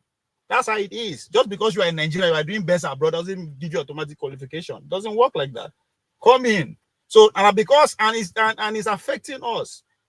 Especially this thing was a big problem during the when I compete with our president then, Chief Solomon Ogba. It's all his agenda 8 years now to bring people for abroad. Those will be in ex-girlfriend kids those days and all that. It's getting the recognition outside the country, but at the detriment of we foreign base. They go put us for local hotel, put some people for Sheraton just because they come from abroad. And and if when push comes to shove, most of them don't make the team. They are still end up being beaten by the locals. So it's a bigger issue than just say we want win. It's not just all about winning.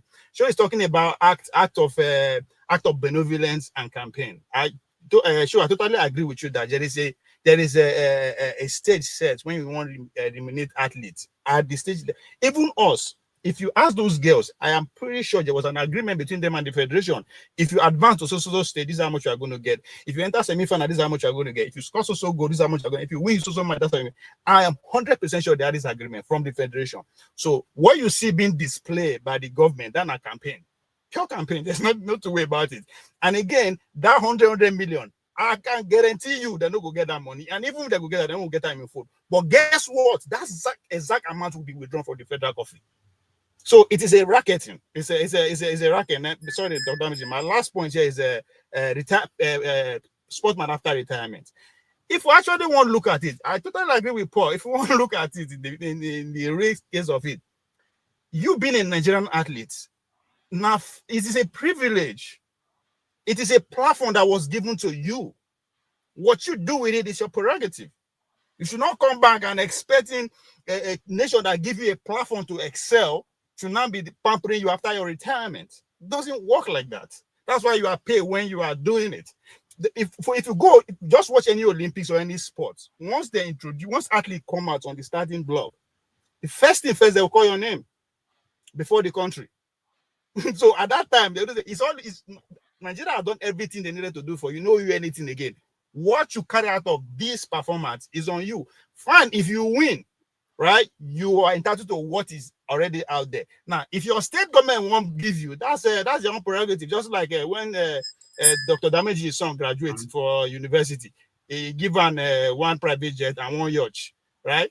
When Show's son graduates, Basic said that they drag him, right? So if your state governor won't give you even a head, Baba Jebu. If Bola Tinubu won't give you everything, that's a campaign strategy. That's nothing to do with it. Just 30 seconds, please. No, please. Just 30 seconds. One topic, we've done 1.5 hours. We have to go. You can't change the word. What that 30 seconds. All right, go ahead, Mama Prestige. yeah, thank you. No, I just want to say something. Sometimes, some people don't understand sports, but they tend to analyze it. I'm trying to buttress a little bit about what you said. I mean, there's somebody was saying about foreign players. You don't understand how sports work. You have to incorporate both foreign and local, in order to achieve your ultimate level. But anyway, the point I was trying to make is not just the only Falcons. it seems like we have a different agenda that has accomplished a lot for that Nigeria. The female are doing more, in my own opinion, than the women. The Tigers are currently in Ivory Coast. They are playing Senegal today. They have won 4 African titles in a row. Nobody's talking about them. I mean, those girls are balling, So they are playing Senegal today, and they may likely win it. That's going to be 7 or 8 they have won in recent years. So they are one of the biggest. Thank you. All right, thank you. Let me point out that it's not only in soccer that we have that issue about reward, and in writing, there's a literature prize that most people don't know about in Nigeria. It's one of the biggest in the world. You win $100,000 for a book. People have the same issue with that prize. Why is it the money being given to one person when writing and the allied industries are suffering in Nigeria? People don't buy books. People cannot afford books. There are no books in libraries. Why is this organization giving out $100,000 to one writer every year? So there are issues like that in other fields. But let's move forward. There's a story, breaking news, that I just got. It will be something that the obedience would like to hear. So let me play the video. Let me not. You think you are talking to fools. You come to people and say, I will do only one thing. Any politician who said that must be sent to a psychiatric home. Because the person must have some mental problem. When the Constitution allows you to stay up to 8 years, they come and tell us, I'm going to spend 110. Tell us where it has ever happened. Anybody who is saying I'm going to do 110 is a psychiatric examination. Because you are taking everybody else to the fool. Anambra, we have advanced. All right. So now obedience are taking this to mean that he's throwing shades at P2B. I don't know the context. I have to watch the whole video to be able to understand. I don't know whether, for instance, the governor, the competitor he has in Anambra State, I'm not sure whether the man is promising to do only one term. I don't know. So if that is the case, he may not be referring to P2B, and but if it's not the case, then the obedience might be right, what they're saying. So there's already fireworks out there on social media, people. But I just want to say something. There's this poll that came out this week about, maybe we can move this to the P2B now, that P2B with Atiku, I think, will defeat Tinubu and things like that. Then you have El Rufai's son saying something about P2B. So we can put it all together as the next topic that we are going to talk about. And I want to say that from my own understanding of Obi and his position and the position of El Rufai, that they are actually, this is and Soludo too. Soludo's whole politics is about, if P2B becomes president, Soludo will never be president. And for El Rufai, if Atiku becomes president, El Rufai will never be president. So that's a summary of what's going on. Let me hear from you guys. Let me start from, where did I stop? Who spoke last? The last person. Oh, KJ. Let me bring KJ. From the last person. Yeah, that's oh, can it just give me? Yeah, from the last person. I should have moved the topic to. That's why I was laughing. I didn't as know soon as Kene he saw Anambra, I was waiting for Kene to come in before I talk about Trump. All right, Kene, P2B, Anambra, and Thank you. Yeah. Two brothers in a two brothers, one fighting the other because of envy. We can hear you now. I think your connection got it. Ludo. Okay, go ahead. Yeah, can you hear me now? Okay. Yeah. So Ludo is not only a desperate politician, but a confused, envious. Sorry. I think it's Ludo calling you. Pick his call. Yeah. Yeah, he's my senior brother. Yeah, he's my senior brother. A senior brother that gathered the bank managers in Ethiopia when he was giving his mother. We can't hear you, Kene. You have to. The library. Okay. Yeah, can you hear me now? Somebody just persist. You know, Nigerians, you call somebody once. If the person didn't pick, you keep calling as if you must force the person to pick your call. Now,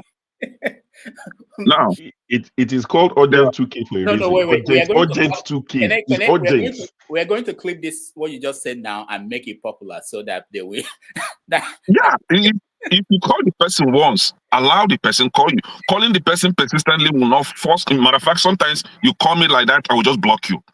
Now, he lied to the entire world that he was going to build a library for his mother's memory and all that. They contributed money, he never built it. From that day, I saw Soludo as one of those useless politicians that we'll be crying against in Nigeria. But unfortunately, he became a governor, and probably they promised him that he was going to be the president of the country, just as they promised Dave Umai and Chibika Amechi and rest of them. Now, he embraced that, and then he would have to fight his brother's chances of becoming the president, pending whenever it is his turn, which I know it will never come to manifestation. And that is why you see how he held that fan like an imbecile. You know how he say post, he will post like the and he will post with the fan like, see that guy. I don't know how he got. He was in your city, New York. How did you guys manage to give him professorship, Seth? Dr. Dumebi? Was it How did he end that? It wasn't New York, or UNN. UNN. Yeah. Oh God. Now, this guy is very desperate. Honestly, I don't know what his problem is, but I think some people should talk sense into him. He's disgracing his ancestors, he's disgracing his family, he's disgracing himself. Soludo, P2B is not your mate in any capacity at all. He's not your mate. That you are a professor, backyard professor, doesn't mean that. See, have you forgotten that when he was the CBN governor, he did not do anything, no project, no fiscal project in the entire Southeast. But his counterpart, what's his name? Sanusi, Lamido Sanusi, right? Sanusi was using the money budgeted for infrastructural development as required by the law to develop the North. But Soludo did not give any of this to his people in the Southeast. He amassed everything for himself and for his family. Took them down to New York. But this is my advice for Soludo. Soludo, please concentrate on the insecurity in Anambra State. As you can see, Soludo, you are Solu insecurity, aka Unko Yeria Tuegu. Concentrate on the insecurity that we have in Anambra State. People are dying on a daily basis. Please, Soludo, get those criminals that you have on the street out of the street. They are killing our people. They are buying our people on a daily basis. They call them India Kodo. They call them Undo to Soludo. What are they doing? They even have a cell. Now we are running two parallel security agencies in Anambra State. We have the police being funded by the federal government, and we have the India Kodo being funded by Soludo and his tax collectors. Now they even have a cell that they can even arrest citizens and lock them up for years in their cell. So Ludo, you are turning Anambra State to be like a wild field. Please, this is not how our people used to live. You've turned us to be like, I don't even know if Somali is better than Anambra State right now. I'm even scared. Me of all people that are not scared of anybody. Now I'm even scared of going to Anambra State because of Soludo insecurity in Anambra State. Soludo, you are trying all your possible best to beat Obi, but you can't. All you ended up doing was building substandard roads that whenever it rains, it will be washed off. I want my brother CM. CM, I know Soludo is your brother. Please come and talk to him. He's taking too much. He should be talked to. I don't know if he will listen to you. Soludo, can you hear Nemegi? Soludo, are you okay? Please concentrate on leading our people. Stop fighting P2B. You can never change us from supporting P2B. We are going to vote for P2B. We are not going to vote for you. You are done. One time governor. That is what you are. You even got the chance of coming. You are done. You cannot pay all the content creators. They are not going to bring you back. We are not that stupid. You are good for nothing, governor. Get out. Thank you, Ken. We have a standing invitation for the governor to be on 90 Minutes Africa, and we will continue to pursue him, see if he will come. That made you say will not come. Sorry. I know, I can tell. We are working on it. He's scared of questions. He's scared of challenges. You challenge him. You see that he will either deal with you or see. You guys don't know this guy, man. He got the feedback already. Let's see if we can get everybody to weigh in on this quickly. Nothing more than 3 minutes. Let me start with you, Sho, and I'll go from Sho, KJ, and then down. Okay, thank you. I don't have much to say on the matter. It's politics at the end of the day. You expect things like this. Even if he was talking to Peter Obi, like you said, context is very important. You're not sure if it's something that's local in Anambra. But my guess is he's referring to Peter Obi. Even at that, it's politics. He's in a different party to Peter Obi.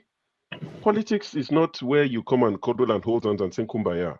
It's not nice because he's doing it to my guy, but I'm one of those guys that I don't get hurt on behalf of people. You can say whatever to Peter Obi. If Peter Obi feels the same way, say the same. I mean, didn't Donald Trump come the other day to our little England, to his mother's birthplace, Scotland, and they were asking him, and he was saying that the what do they have in London now? These London people, their mayor. He said he's a stupid man. He said Sadiq Khan is a stupid man. I don't like him. It was a politician talking to another politician. It happens. And that's what I was saying when people were going at Professor Wole Soyinka. They were saying, some people in the comment section, oh, sure, oh, you're on the panel, you didn't defend Wole Soyinka. I said, who am I to defend him? Who is he to me? He got involved in politics. They would talk to him like he's a politician. Obasanjo is old. People talk to him. They APC boys, young boys, Yoruba boys that call themselves Omoluabi, that no culture. They dragged Obasanjo through the mud because he wasn't supporting their guy. Once you get involved in politics, it comes with the territory. You get punched in the nose. So I don't come and say, oh, say whatever. I can defend the person if I feel like I want to, but in most times, I don't feel the need to, because some of these conversations are gutter conversations. The people you are talking to on the other side, you're not going to change their mind. Why spend time? I've been accused many times that I sit here and I see people denigrate Yoruba culture. I say, so you want me to defend Yoruba culture on platforms like YouTube? So you think the people I'm speaking to would hear me? People who are toxic, whose minds are poisoned against Yoruba people, you think it is me that will now tell them something that will make them change their minds? No. If I'm speaking to Rudolph one-on-one and Rudolph says something to me on the phone and I feel like maybe misinformation, maybe it's bias, maybe it's bigotry, I can talk to Rudolph and say, oh, Rudolph, I don't think that's right. I can tell him and try to school him on the history or the perspective of Yoruba people, as a race. Because I'm talking to Rudolph who would listen. I'm not trying to change his mind, but to educate him. Because I can trust Rudolph enough. But some of these gutter, you go to some platforms, oh my God, cesspit. You listen to them and you want to have a shower. You think you're going to convince those people? No, I don't. So Soludo will say what he has to say as a politician. Peter B will call him my senior brother. That is Peter B's way of fighting back. Peter B with his tiny voice, he caused this trouble with that man, and I like him. He went somewhere when they were launching the book. Did you hear what he said? He said, stop giving them CON, GON, OON. He said, stop giving politicians, give it to entrepreneurs. Did you see that Abia guy, the number 6 guy? He wanted to enter the ground. So Peter B fights. It's just a different way. So he gives them, they give him back. It's politics. Why am I? They should fight. It's the territory. And the people who are paid their 20,000 that get data, they should fight. They are gutter of fight. I don't get involved. I don't defend anybody. I have spoken to people who don't like Peter Obi about Peter Obi because I know they're my friends. They're reasonable. I can speak to them. It doesn't mean they will change their mind, but I can have a civil conversations. But when it's a gutter conversation, I just let people say whatever. Water off duck's back doesn't bother me. So good luck to Peter Obi and Soludo. They are brothers from Anambra. Kenneth will settle it for them. Yeah, thank you. Sure. Let's hear from KJ. 2 minutes, KJ. No, 3 minutes, KJ. Okay, thank you so much. And I'll start this way. I want to tell those lovers of Soludo that even when Ken killed Abel, God didn't choose him because he has killed Abel. God still left him, he didn't give him take. So whatever Soludo is doing, thinking that at the end of the day he's running Peter Obi down. Even if Peter Obi didn't make it, they are not going to choose him because every Nigerian already knows that whatever he's doing is because he's trying to look for that position where the North will accept him and the powers that be will now anoint him as the chosen candidate from the East. Look, he should go and learn. There have been many like him. There are many examples that he can learn from. Peter Odili is still there. And haven't used the resources of Rivers State. What happened to it? Did they eventually anoint him as the chosen candidate? No. I'm calling people because I don't want to go too far away. You know, David Omahe is there. The madman from Ebonyi State. Has they chosen him, even though he stopped wearing, the normal clothes he used to wear and started wearing dashiki and this thing? Did it make them to give him the position? He didn't still get it. Okay, so there are several of them who have themselves think that when they sell their brother, they not all of a sudden accept them. It has never happened that way, and it's not going to happen starting with them. You know. So what am I saying? I'm simply saying that. Sorry, all these people keep calling, like Kenneth said, they will not stop until you have to. You know. Okay. So now, what am I trying to say? This guy, instead of attacking, look, you can make your position known without having to attack anybody, just like P2B has been doing. You know, my challenge with P2B, and I said it on this program, is that he was being too quiet. But now the system has begun to radicalize him. Tomorrow now they start pointing hand and say, this is the person. When I say, you see, we told you have been pretending. Now they have been attacking for more than 10 years. Well, let me just say 10, that would be exaggeration. For more than 5 years now, since he ran, they have been attacking him. When they discovered that there was nothing they could hold him with, when they discovered that EFCC have nothing on him, when they discovered that they cannot bring up anybody to bring up an ugly letter saying that this is what in fact, they also tried, not that they didn't try. They even tried that he allocated land to himself. Eventually, the whole thing fell apart. So I'm simply saying, when they realize that this person cannot be, stopped in any way, they start using his own people now to be one to attack him. So I'm simply saying, Soludo, and there are many things Soludo have done that we're not going to include in this broadcast, but there are many things. I think if I was an Anambra person, I would have gone out to campaign against him to just make sure he doesn't come back to that position. It does not matter who comes back. Look, your professorship have not benefited us as your region. It has not benefited Nigeria as a whole. That's the truth. That's the truth. Because, look, can I just give an example of what Sanusi did when he was central bank governor? He rolled out the largesse, to universities and to his people and to empower businesses. When he became governor, it was we that were giving him money. I mean, when he became central bank governor, it was the Igbos that were giving him money. It wasn't him trying to even do anything for anybody. The university that he left, University of Nigeria, he didn't even do anything there because there are many hostels that are begging to be renovated in the University of Nigeria. He never did anything there and all that. So what have we really benefited from him being a professor of such magnitude? Nothing. Instead, our brother in Abia State, who is not a professor in any way, has been able to distinguish himself above even being called a professor. Kachineke Mezioku on that issue. Thank you. All right, thank you so much. There was someone who has been trying to join us from the beginning, Uba, but I think we lost him now. But when he comes back, I will give him preference to speak. He was here from the very beginning, but he didn't. He must be from Nigeria. Yeah, he's from Nigeria. So, all right, let me go to, I'm trying to remember the sequence now, but let's go to Paul. I think I'm the one. Oh, you are the one, Obi. Okay. Yeah, but if you did it by age, I'm next. How old are you? How old are you? Come on. By age, I'm next. This is not a Umunna meeting where we decide. So we'll get to you, Pansat. Okay, Obi, you're next. Yeah, thank you, Dr. Damages, for the opportunity. I think that the system is so fixated with Obi.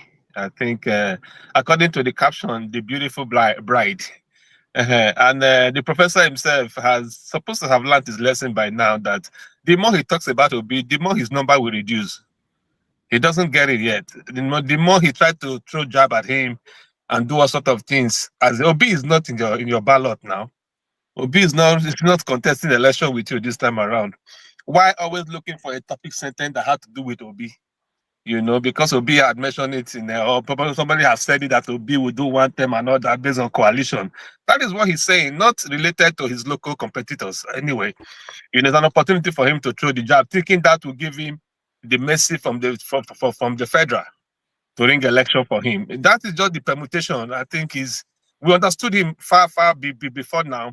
The prof has been a household name in the country, but because of election, he's been belittling himself and talking out of point. You know, an average Iboma that will know. You're supposed to be promoting your brother, trying to see how this thing will work out, and then make that region another attractive region in the country.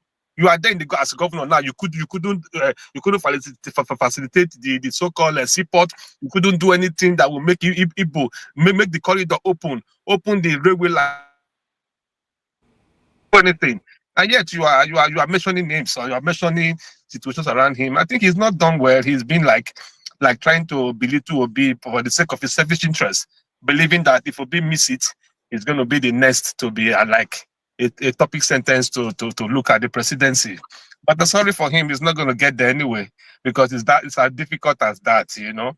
So I think that is what I think is he was talking about Obi, basically. That is what he was trying to say.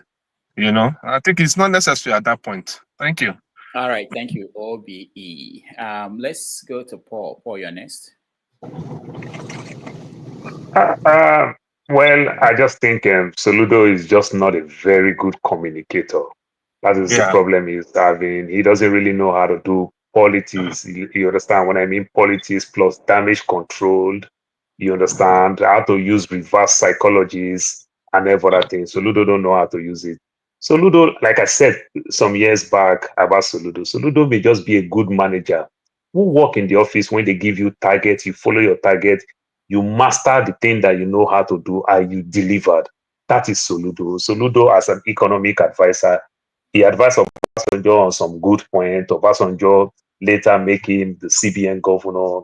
Soludo introduced banking and recapitalization of the bank from 2 billion to 25 billion, which crumbled so many banks, but also make our bank strong during the 2008 recession that affects so many countries. Nigerian bank were standing tall because of Soludo thing. He knows that part. He knows how to manage it.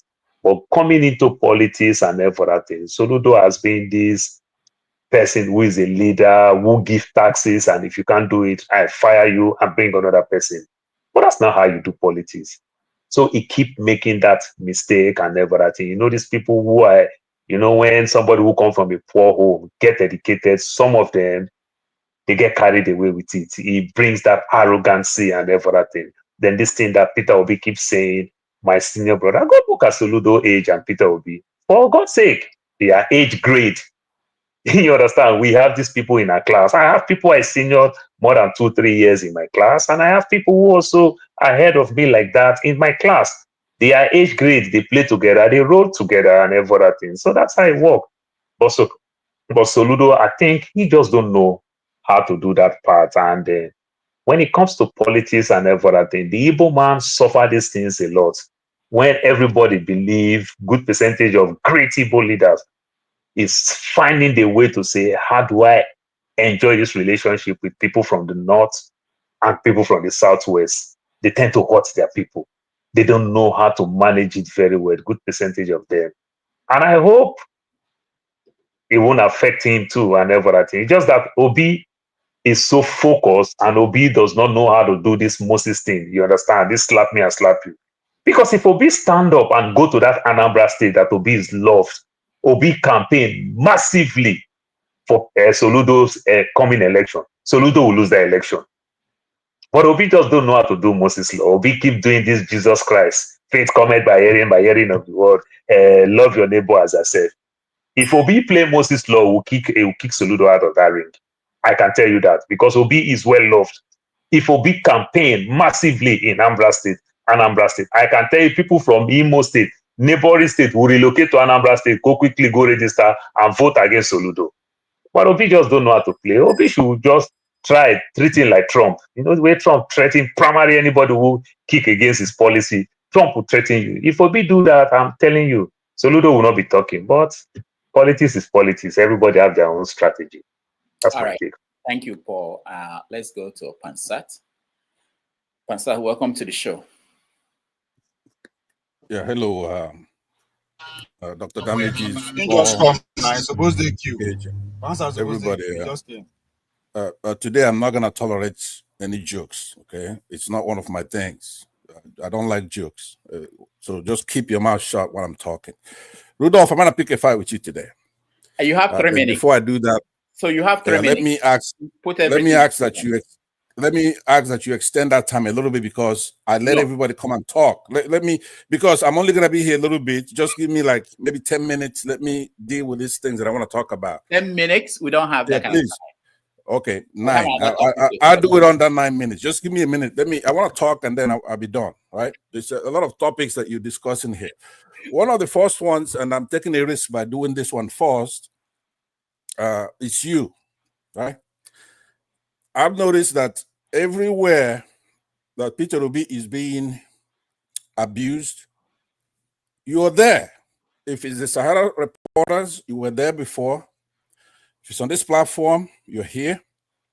If it's Anambra State where you have a governor there doing it, you're from there. So I'm one that I look at paradoxes, right? You don't look like you're the troublemaker, but you might actually be the problem here. Seriously, you don't look at it, but I mean, the people you assembled here, I used to say it when I first came here. So I'm going to take another look. You might actually be the problem because you look like a gentleman. I have a brother who's a gentleman, right? Because you're a gentleman, we don't look at you as the problem. Peter Obi has a cell. Now, yesterday I was on this channel, and I was talking about your governor. Soludo is a big problem for us, right? We have a similar governor in Anambra State. I mean, Imo State, where Man of Prestige comes from. And at least in his case, we know it's a Sabo. The people there, they come out and they condemn him. I don't see anybody from Imo State that doesn't condemn him. So why don't you do the same thing? You have a lot of respect on this platform. Like I said, you have the appearance of a gentleman, a fair guy. Why don't you come out and condemn Soludo and put an end to it on this platform? For what? For what? Okay, see, that's the thing. For what? What am I doing? Yeah, go ahead. What's the question? I can answer that. No. Because what we're doing here is to facilitate conversation. We're not here. I'm not here to condemn anybody. That's not my job. It's your job to air your opinion. If you don't like what Soludo said, say it here. We allow you. That's all. If you like it, say it. That's what we do. We're not here to. That's not my job. Okay, well, I thought that we're all Nigerians and we are all coming in. No. If you're all hands on deck. Hold on. If you're a referee, you don't carry the ball and throw to the other side. But you're not a referee. That's what I am. No. You're a Nigerian, right? You think it's worth my time coming here? It's all hands on deck. Whether you're a referee, whether you're a journalist, we want to rescue the country. Pansat, if you're not going to win, whatever side you're supporting, without my hand, you are done. You are finished. Okay. Now I want to put that on the record. Yeah, okay? My hand is not going to come to your side or any other side. Okay. Yeah. All right. I want to put it on the record that when we're flat on our backs trying to get up, that you don't want to lend your hand. I'll have my camera on you while you're on the ground. My camera will be on. All right, very well. Now, let me go to another controversial topic. On this platform, or anywhere in Nigeria, when we're talking, we from the Southeast, we want to be Republican, we want to be fair, we don't want to talk about religion. We say, hey, look, everybody is a merit-based thing. Do the best you can for yourself as an individual, and the best you could do for the country. But all the time, they try to flash religion, and stuff in our face. They don't want our people to rise, for example, to become president. But now, as God would have it, He showed us an example of what happens when you include everybody and pick things merit-based. Now, we saw that last week with the Super Falcons. Now, I took my time to look at it, that Super Falcons. Rudolph, do you know how many Igbos are on that team? No. Okay, I'll tell you now. There are 17. Let me make sure I have that correctly. There are 11 Igbos and 10 Yorubas, 1 Hausa, 1 thief, and 1 Efik, right? On the team. There's nobody from OVS place, for example, or no Fulanese on the team, right? Now, do you know how many Christians are on the team? And how many Muslims? Is that where are we going to with this now? Well, I'm trying to do more. It's done 5 minutes, so I'll give you 4 minutes. We have to go. Yeah, where we're going is that there are 17 Christians and 7 Muslims on the team. So merit unites and is successful. In the Buhari administration, there were virtually no Igbos. There's one Eka Igbo, which will be Emefiele, and they made sure they arrested him after the stuff. Okay. He's the only one. Now, hold on. Hold on. Because what you're saying is not accurate. And I don't want to go back and forth with you. No, go ahead. So there are so many other people, Igbo people in Buhari's administration. So I don't know why you should. No, I'm talking about the key cabinet. Tell me who else? The key, that's a key. The cabinet position. Pansat, I can't argue with you. I want you to be a guest. Okay, so because I could give you a guest on the show. No, but that's what I'm saying. You appear. There's a paradox. Pansat, Rotimi Amechi was a super minister. He's an Igbo man. What are you talking about? Don't mind Pansat. There are so many crazy. Pansat, this is what I'm saying. Let me land. Pansat, no, hold on. Let me finish. Any day you want, I will make you a guest on 90 Minutes Africa. We will listen to you for 3 hours. You choose. But as far as we're having this conversation, we have to give room for other people to participate. It's not going to be for you to take 10 minutes. Okay, let me then land. Okay, I hear what you're saying. Let me land, because like I said, you are the chief dragon here. Okay, you're always on my case. You won't let me talk, right? But I'm the one who made the mistake of diagnosing you to be a gentleman because you just have the appearance. We in the Southeast, we don't like to be marginalized. We don't. There's 2 administrations now. That's the Buhari administration and this administration. What else is there to talk about? First, we have to solve that problem. I said we have this situation where everybody was chosen based on merit. And I believe if it's 100% merit, it would even be more Igbos featured in that team. That's just the truth. Paul cannot say, Paul, he didn't wear Paul, your people didn't wear that uniform. They didn't wear the colors of the country there to go and represent the country. And we won. So we have to do things by merit. Is basically now. There was a couple of other things I want to talk about, but since you won't let me talk, no, I can give you next Sunday. You want to pick it next Sunday as no? Me. I like to be with the hoi polloi. I don't want to be some kind of August speaker. No, you are. I want to be a regular guy. Right? you want to be a regular guy, talk as a regular guy. Why should I be a speaker before I mean? That's why another thing you have to cut down the respect you give to a guest. A guest is not correct because it's a guest, like a barrister that was anybody can be a guest. It doesn't have. But that's what I'm saying. So you have to challenge. Pansat, I want you to won. Come on. Let me ask you finally before I go, Rudolph. Do you think Igbos are marginalized in Nigeria? Just answer me that question. You're not interviewing me. No. I'm saying I'm not going to let you turn it around. Pansat, be our guest on Sunday. All right, thank you very much. I'll see you there. Chickened out. No. All right. Ovie, you're next. Pansat chickened out for the record. Pansat, yes. Now Igbo people plenty pass for the team, but the team manager now, man. How do you do that? Okay, Ovie, we're talking about that. That's not by merit. Ovie, we're talking about. It's not by merit. Ovie, we're talking about P2B. Yeah. Ovie, yes. That Oba is back. Yeah. Oba you can't separate presidential politics from an Olympic sports, right? That's why I choose track and field. It's an individual sport, but it's also a teamwork, but it's also a national event. So it's politics, right? Ambition to be president, whatever, it's an individual ambition, right? PDP, all those political parties, they're on national platform. It's individual platforms. So if you come out to convince me to follow you, that's a different ballgame. You don't expect the whole nation say, oh, the idea that, may then give one thing to this person, it will be like, I don't even understand how that works, right? So listen to Soludo. Soludo's on the campaign train. I keep saying it before. Yes, time for everything.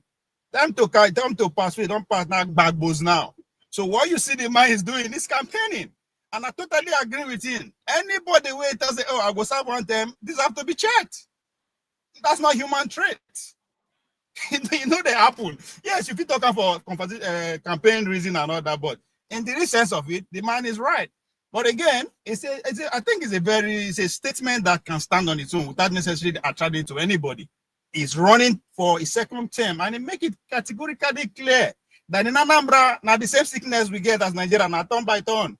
So after him 8 years, he was very specific. After my 8 years, it will go to Anambra Central. So I don't see anything controversial about it. If you see it as controversial, aiming at to be, that means there is a problem. Just as I always tell them, my Democrat people, led by a man of prestige, leading to the 2024 election, that I've never seen the kind of politics the Democrats are playing, but I'm not going to criticize them. I am watching. Hopefully you work out for them. But as we all know, everything capsized. So the same thing with the obedient. Like less than 2 years, literally less than 2 years to competition, you never get team. You don't even know if you could compete. But I'm not going to criticize them. I just watch. I hope their strategy work out for them. But as far as I'm concerned, it's an Olympic sport.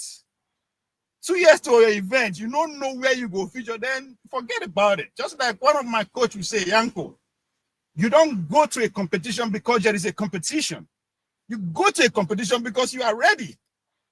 So I don't understand. As I said, anyhow they want to interpret and they are right. This time it is a competition season. Don't expect anything to come to you easy. Dr. Damage, I'm saying every time, all gun will be aiming at Obi going forward. Now, normal thing. For so many reasons. They won't focus on him. For him to come out and pull out that stunt of 6 million, right? I mean, it doesn't matter who you are. If you're on the opposite side, you make sure that doesn't happen again. That's what is happening. Are they going to succeed in calming him down? I don't know. But hopefully this kind of strategy he enter book. But as far as I'm concerned, there's only one candidate going forward, and the man has already made himself clear. So we'll see. All right. Thank you. I don't know where we are. Uba, are you there? Uba? Okay, Uba is not there. Let me go to Dexter. I see you, Mazi Opara, and Paul. I think Paul is there to weigh in. Dexter, you go ahead. You are surprised. Thank you. Thank you, Dr. Damages. Yeah, so yeah, on the politics of what do you call it, of Soludo and his comments. I just want to reiterate something that Obi said. You know, one of the things is that is what we learn, is what you learn. You're a product of your learning. Unfortunately, the worst thing that has happened in Africa is that by the time the Europeans came to Africa, Africa was supposed to just be like a site where they get their raw materials. It's like I think they call it a quarry, you know, where you blast the yeah, quarry. We'll get one from my village. Like They did it late 90s in my village. Right. And this is what you want to do. So unfortunately, we're a product of that system. However, Mandela did 4 years. Mandela was a human being, was an African. He did 4 years and he turned down the opportunity to continue. So let us not, you know, the problem is that the more you say things that are actually not the objective truth, they become people's reality. And when they become people's reality, it's difficult for them to change from it. And it's one of the problems we have in Nigeria today. That's why somebody will tell you before the election, say all of them are thieves, all of them are thieves. Okay, so it's all of them, my thief is better than your thief. That is a lie. Those are blatant lies. But the more you say it, it becomes people's reality. But that is not the truth. So what Soludo said is a blatant lie. You understand? A leader can come in and do 4 years and get out because he has what he wants to achieve. There's only people that are desperate for power. And when they get in there, they will say they must use everything. Only when people are very desperate for power, and it's always showing. Look, the question we should ask ourselves: what has Soludo done for the people of Anambra State? That's the question we should be asking. What has he done? How can he go on the campaign trail? And when it is time to campaign, we are thinking it is time to look at how we think in Nigeria. Okay, it's political season, so it's time to throw jabs. No. we should start re-educating our people that when it is political season, it's time for whoever that was in leadership should be accountable. That is the time we should bring it. When your child comes back from school and it is about time to go for holiday, how many parents don't look at the scorecard of the children and it's time for the children to throw jabs? It is time for people. Soludo has got to the end of the term. He has done four terms. Now bring your scorecard. Show us your scorecard. Do you want a promotion? That's really what we should be asking ourselves. So, and I think, you know, it is one of the things that has really abused the Nigerian mindset that we now condescend to that gutter level of the politicians, and that is very bad. Where the average citizen condescend, and that's that, your oppressor that's oppressing you is not giving you the rubbish, the garbage, and then we now pontificate over that garbage and now make it our norm and make ourselves believe political season, no, that's how it should put. That's what they will do it and pass. No, time has come and say no. Okay, stop. Tell us, what have you done? You got this amount of money. Tell us what you did with it. And we have people that are governors and they cannot do anything creative. I'm not talking about going to collect taxes.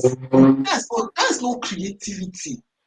We should start having people that are governors that are doing things that are creative, that are creating jobs in their state and creating wealth. And this is the question we should ask. So for me, I don't expect Peter Obi to join issues with Soludo, because you don't join a pig in fighting, because you are the one that will get stinged. All right, thank you, Dexter. Let's hear from Mazi Opara, and then Paul will be, I think, the last person. Oh, Dan Uba is back. So hold on, Opara. Let me get to him because he's been trying. Oh, what happened again? Okay, good. Welcome to the show. Dr. Damage, I have not spoken now. I know. Thank you, my brother. I understand now. I'm missing a lot. Yeah, it's always interesting to be part of the program, but today I really feel great and I feel at home. Very good, very good. You refreshed my memory when I was with you in your city. Yes. So really, it's very refreshing moment. I'm happy to be part of the program. Thank you. And I promise you I'll be part of it every day, inshallah. Oh, good, very good. By the special grace of God. I really feel enjoy, because I love to be in a mix of where everybody will say is mine out. That's what we without try any to do hindrance. here. So I'm happy. I will also be contributing by the special grace of God. I remember when I was in Queens with you, so you really spoiled me a lot. So, I really developed interest, inshallah. Thank you so much. Thank you so much, Mr. Rada. We're open to new ideas and ideas from people and everybody. By the special grace of God, we'll be part of the program every day and every time you are on, inshallah. All right. I will be making our contribution. We're making our justified contribution. Thank you. So Thank you so much. We both will benefit. And I'm happy to meet all my brothers I'm seeing from across the globe. So I accept my greetings all, especially the Mazi. Thank you. Thank you so much. Yes. All right. Let's go to Mazi Opara. You're next. Yeah. Good evening, all. Dr. Rudolph, thank you, and my fellow panelists. Soludo is a problem, and we Igbo people should call him. I don't know how do we call what are we going to call him? Soludo is a big problem. Soludo went to I think US last 2 or 3 weeks, and he said all the crimes being committed in Anambra State are committed by 100% are Igbo people. No, he said 99.9. No, 99.999. He only removed 000. So it's like 100%. So he said it, and the word had him. I am not trying to say that there are no Igbo criminals in Anambra State. There are. But somebody like him went to US and said this kind of thing without any evidence, because though he's the chief security officer of Anambra State, but I have been following Anambra's politics. This man has never displaced all those guys, those arrested guys, take them to court, charge them, and then convict them. He has never.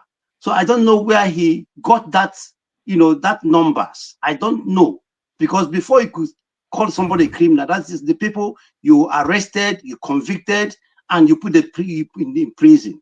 Now look at the statement he's making against Obi, because nobody should say maybe he's talking to his own governorship or opponent. No, he's directing this, to Obi, and somebody who is a professor. You should know how to manage your comments in the public. Saying that somebody who says he can only contest for 4 years should go to psychiatric evaluation. That this guy is, are you really a professor? If he is, he should have managed his comments. And moreover, elections here in Germany where I live, you only have 4 years, and that 4 years is not even guaranteed. The last election we had here, the man only spent 2 years in office. The people were not happy with him. They called for a snap election. So does it mean that if you are elected as governor of Anambra State or president of Nigeria, must you complete 8 years? Is it what a professor who told us how he was a professor in Harvard? Is it what he's trying to tell us, that you must complete 4 or 8 years as an elected person in Nigeria? Is it that election? Is it that democratic? Somebody is telling us now, give Tinubu 8 years to come. Must Tinubu complete 8 years? Must Peter Obi complete 4 years? Must everybody complete 4 years or 8 years in Nigeria if we're in a democratic, settings? Soludo is a disappointment to Igbo people. Soludo is a disappointment to democratic norms. Soludo should be avoided, should be rejected, should be rejected entirely by Anambra people and by everybody who is living in Anambra State, because not only Anambra people are living in Anambra State. Imo people, everybody, Nigerians, Hausas, Fulanis, everybody are living, many Nigerians are living in Anambra State, and they should, put to the end Soludo's, what they call political career come November. Thank you. All right. Thank you, Mazi Opara. Paul, you're next. Doctor, let me just be fair. I think I already contribute to this Soludo matter, but man of prestige, yes, man of prestige. If you can hear me, please, can you give Doctor your contact? I need to have a conversation with you, please. But I already contribute. But Doctor, briefly on one thing that I think Nigeria we should do with this election problem and everything. I like what they do in West Virginia. I like it so much in the sense that as a governor, you contest 1 term and you leave and come back again to contest. Like even though it is 2 term, but 1 term you rule 4 years, you are not in power to conduct another election. You leave the stage and somebody else will come. After 4 years, if you like, you can contest again to come back again. I already contribute. Thank you. Okay. All right. Thank you. Man of prestige, you are the final person on this topic. After that, we are going to do the rant. We'll give everybody a chance to rant on it. Thank you very much. I don't really have that much to say on this topic. I think the rivalry between Soludo and the people that be described as political rival. I don't think there's any kind of enmity between them. I think they met last week or sometime. You see them quarreling with each other. So, in my opinion, if you have to criticize Soludo, I'm not a fan of Soludo. According to the people in Anambra, which I have not been there, he hasn't done that much. So you should criticize him on what he has done. I mean, Obi has a way of, doing his own politics. It's up to Obi to criticize him back. So whatever he's doing is part of politics. That's the way I look at it. I mean, everybody has their own view. Maybe they say some of the way he's criticizing Obi is very insidious. I mean, it's a matter of political opinion. Is that the right way to go? everybody has a way of politicizing their decision. Look at what's going on in USA. So there's nothing wrong with that, in my opinion. I don't say anything wrong.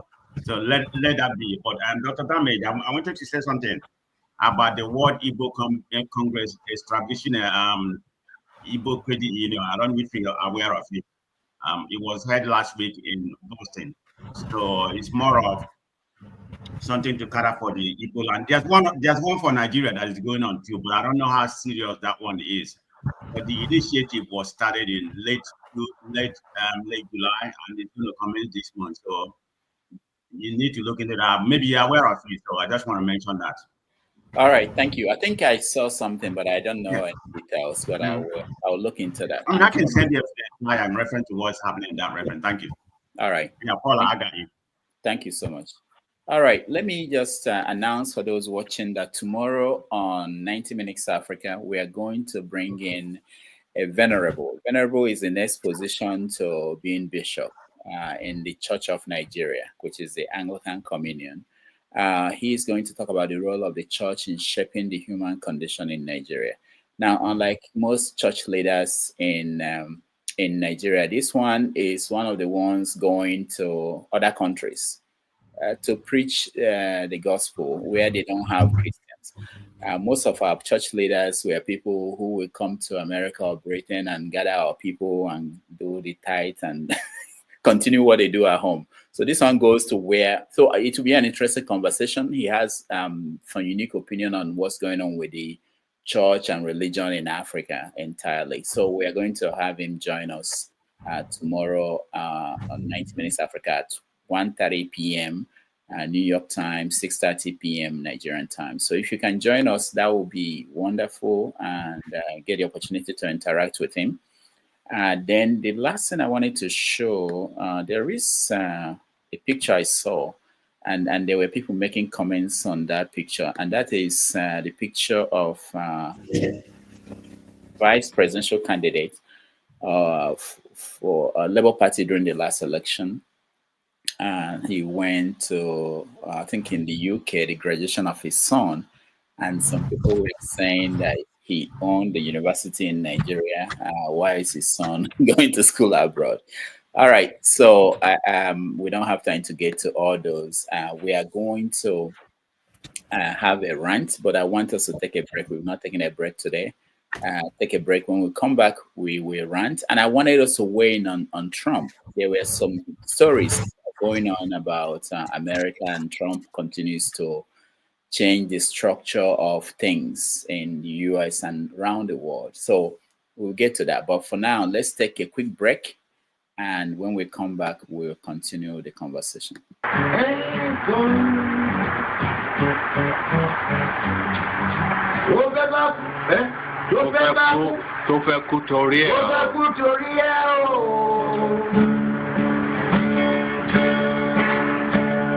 Ọwọ́ ẹni ló ti ṣàánú kọ́. Ayé la bá, ayé la fi sílẹ̀ sí. Ọ̀nà èyí yóò.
All right, welcome back, everybody. Thank you for hanging in here. We are going to go to a rant, but before then, I just want, it doesn't have to be everybody that win unless you have something to say. There was something that happened this week in America that is of concern to a lot of people, which was the firing of the director of the Bureau of Labor and Statistics. It's something that nobody knows. Most people don't know who the director is, but they're there, and they've been there for 141 years.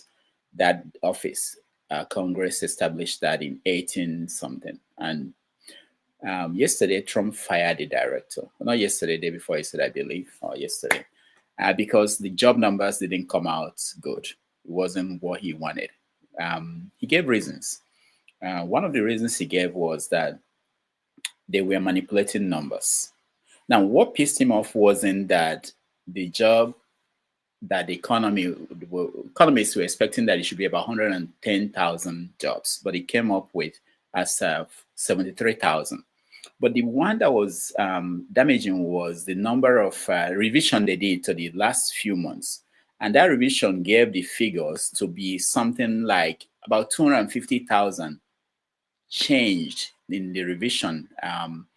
And that wasn't something that Trump could stomach. Now, there have been so many editorials written by different newspapers and people who are concerned that when we don't like figures, a government is now going to demand that civil servants should put out figures that they wanted, that they liked, that the whole system will have deficiency in trust of what is back at the stage. Yeah. So I want to show I had the Trump's tweet where he talked about what is happening, why he decided to fire the lady.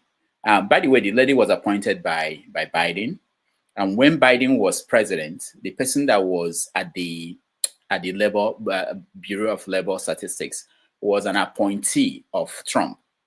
And that person stayed for 4 years, which is the term, 4 years. So this lady came in 2024. She has done 18 months, but Trump fired the lady. Let me show you, if I can find it quickly, the what we have as the statistics. All right, I can't easily get it, but if I get it, I will.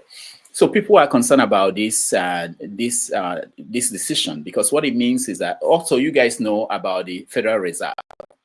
This was somebody that Trump appointed. Now Trump doesn't want him because he's refusing to do what Trump is demanding, which is to reduce interest rate. And Trump thinks he's playing politics.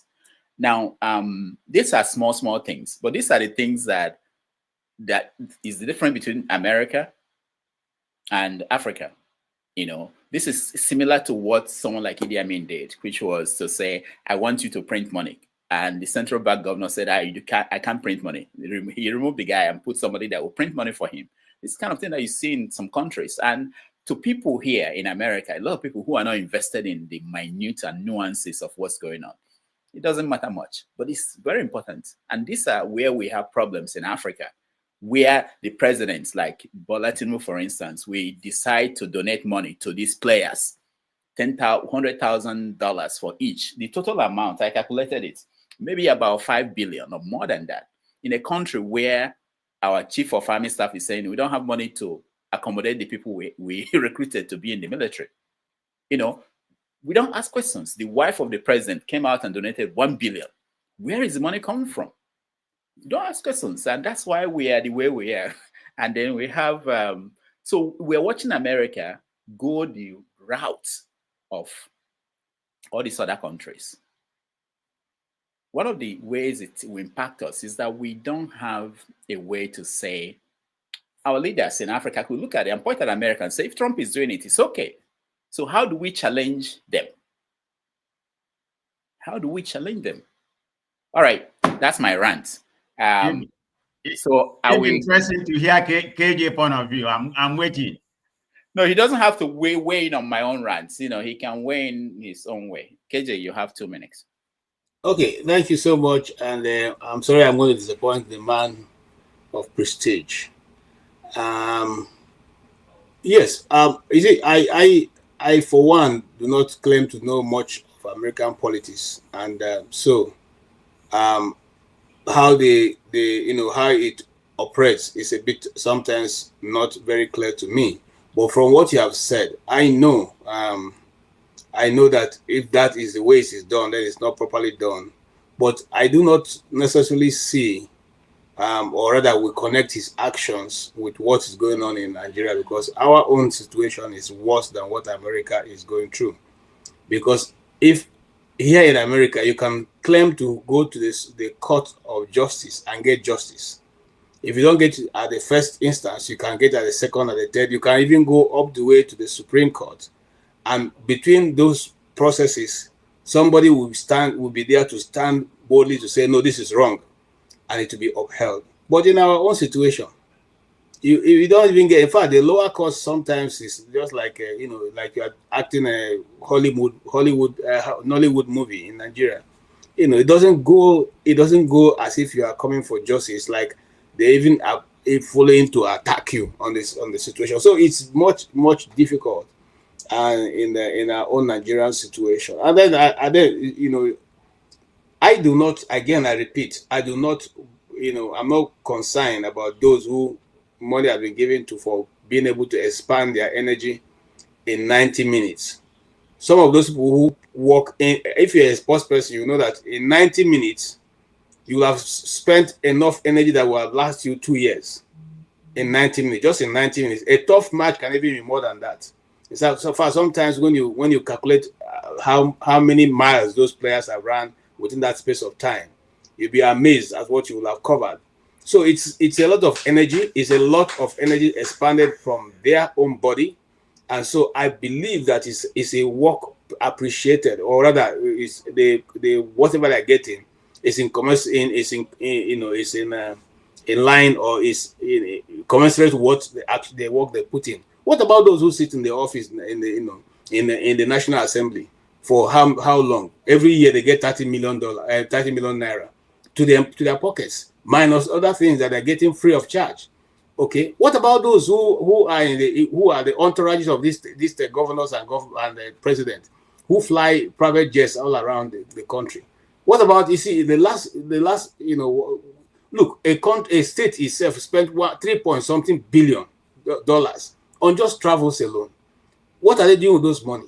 So these are what was supposed to. At least we know that these players did some work. Whether it was 2 weeks or 1 week, they did some work. We didn't build them to the point where they got.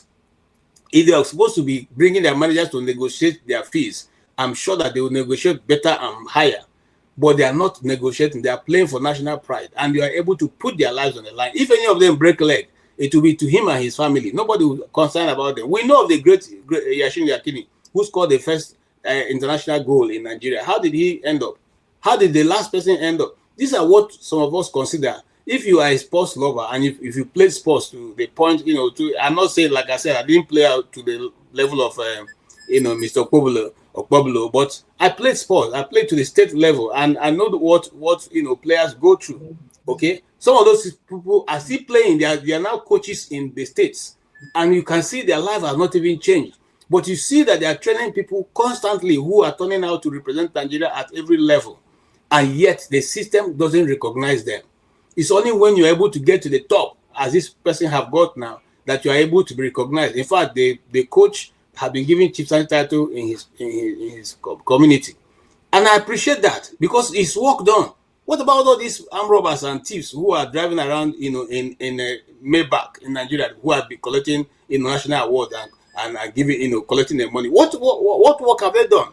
This coach at least showed his skills, and so if he's giving a chief sergeant title, I'll be there to celebrate with him because he has shown to work. If all of us were doing a little of each what we have, Nigeria will not be the way it is. The problem is that we are not doing anything, and we're collecting all the money, and then we'll collect it and buy private yachts and buy private aeroplanes and live in a 14 billion naira renovated house, and go to a 365 billion naira renovated international conference center named after Babalawo, and then you think is that the way to build a country? No, I don't think so, because all those things amount to nothing, and these players have brought some some giving us something to laugh about, to rejoice about, to thank God about. I think they deserve their wages. Thank you so much. All right, thank you. Paul, I'll come to you. I don't know about sports and soccer and everything, but you said that Yekini was the person that scored the first international goal. I don't know if that is accurate, but no, World Cup. I think he make a mistake. Want to say World Cup. Was the first World Cup, okay, the first Nigerian player that scored in the World Cup. Okay, all right. Yes. All right, Paul, go ahead. Doctor, my first take is that entertained me very well, that I really want this thing to go so far. Candice Owen over Brigitte Macron. I would like to follow that story. In fact, I will subscribe. I will pay for Netflix to watch and everything. I like the way Candice Owen is doing with the Brigitte Macron. Initially, like everybody up to Nigeria, they called the girl stupid, foolish, and everything. But she stand her ground. She said, come to the court. Let them do blood tests to discover you have 3 kids, no pictures, no nothing, and everything. I think it's something that I really am interested. I want to follow to see this big politician. One aspect of it. Then talk about the Fed thing and everything. Trump failed to understand that he is the one causing problem and everything with his tariff problems and everything. So the Federal Reserve Bank, they are being wary. They don't want anything that will jack up inflation and the likes. That's why the man is being careful and there is completely independent. Trump is looking for every way, try to go see the new building, the renovation, and everything. He's looking for everywhere. Then firing the lady from labor and everything. I don't think it really make any sense. Let us tell ourselves the truth. Some of us here, we are working. Very many companies press pause when it comes to employment. Neither they are letting people go, but they are not bringing people in. Some of us, we work 2 times harder with what we are doing because most organizations press pause with employment because of the tariff thing. You understand? America is all about warehouse. America don't really produce very many things. Many things America do, they import them. Even the one they produce, they import many of the parts here and there outside the shores of America to cut costs. So Trump is the one causing problem. And I don't think I'm really happy the way it's going. And like you said, with the India meeting, Trump is taking that direction. Then when it comes to the Epstein files, whatever, the way it's going and everything, you see the way his so-called MAGA base and Trump insult his MAGA base and the like. I think I like what is going because another way around from the Republican own side, they are trying to gather strength together. Remember, Republican, they just need few Republican or Democrats will join. They'll kick him out of the country. They'll kick him out of that seat. That's where Trump is going. That Trump don't really know because he's the one that quick to threaten anybody who will go against him. I'll primary you out. I'll primary you out. So they themselves, to some of them, they are thinking they are still using the MAGA. Watch the way MAGA is going. Then they can kick in and everything. So Trump, I'm not really pleased with the way it's going. Another thing, talk about Nigeria, talk about this our immigration. One of the things that make me like to talk to Man of Prestige. Man of Prestige, your guy that you introduced to every one of us, Douglas Anthony Eze. I hope you know what is going on with him. So some of us should be very careful when it comes to immigration. This is a guy who has been in the US for almost 30 years or thereabouts. He's having problems. Right now, as we're talking, he's in jail in Maryland. Just 1 year, after 1 year, probably he's going back to what we call a caro. He's going back to kick him out of the country. Established, multi-millionaire, doing very well. Just make small mistake and everything. He's going back. Small, big mistakes. So we should be very careful when it comes to anything immigration in this time of Trump. Extremely careful. That's my take for now. All right, thank you. Let's go to Man of Prestige. You know, you don't have to weigh in on anything I said. This is rant, so you can. Right, I'm just gonna use my first minute to weigh on this. Then I'm gonna pivot to Nigeria. You know, okay. About this Trump issue, they said all elections. So welcome to a new dispensation about American politics. So whatever is happening right now is going to reshape American politics, the landscape in a long time. You know, it's going to be very difficult on whether it's for good or bad. So this is where we are right now. Whatever Trump is doing, it is what it is. This, we have to go. We have to abide whatever is the rule. The Fed chairman given it, given the right to Trump, he would have fired him. But there's going to be some political issue for him to fire him because the man tenure is not expected to expire until next year, January or whatever. So the statistician that just retired, I think he was supposed to be at the end of the year or something like that. According to what I had, I don't know which one, whether it's the truth. I'm not one of those conspiracy theories when it comes to anything like this. They said that the revision of the previous 2 or 3 months, like you properly stated, about 200 and something, the Fed has come out and said, if they have known about that revision, they would have cut rates. So my question to that, I'm not here to support what Trump is doing, but I'm trying to base what is reality, whether there's a conspiracy theory. If you look at the first news, they say there's a conspiracy theory. If you know what actually happened, if you know there's going to be a revision, how come if you're part of the Fed, you don't know that, those is going to be revision, then you can cut the rate. So they are playing politics in that regard. So, and it is what it is. I don't talk too much about American politics. I'm only about my own, my own well-being. Like Stephen A. Smith said, I don't know if you all know about the Stephen A. Smith, the big guy making about 100, making about 100 million thousand a year, So having said that, they asked him something about the SP5, what Trump is doing. He said, I don't care. All I care is about the money that I'm making. So, so that's the area where I am right now. I'm going to speak about I didn't get time to speak about when I was gone by that time, but I had anything about it. So Ovie is here, going to listen to what I'm going to say. I mean, that man is an illiterate to the highest capacity. You may support him whatever he's doing, but he doesn't know how to do politics. I mean, if you look at the kind of nonsense he's spooning. I'm coming to national TV. You have to give me permission to come to my state. I mean, where's that in the Nigerian constitution? He doesn't even know how to talk to begin with. Him and Shimole lying. You say somebody died. 3 people died. Where's the 3 people died? Even when Obi came there, Obi gave a check. He did not give money. Then the Minister of Information or whatever came back and said, no, it wasn't people that died during that time. It was in the sharing of the money. So which one are we going to believe? Is it going to be during the sharing of the money, which was a check, or during Obi visit? So, I mean, if you want to play politics, use your sense. That means you don't have sense.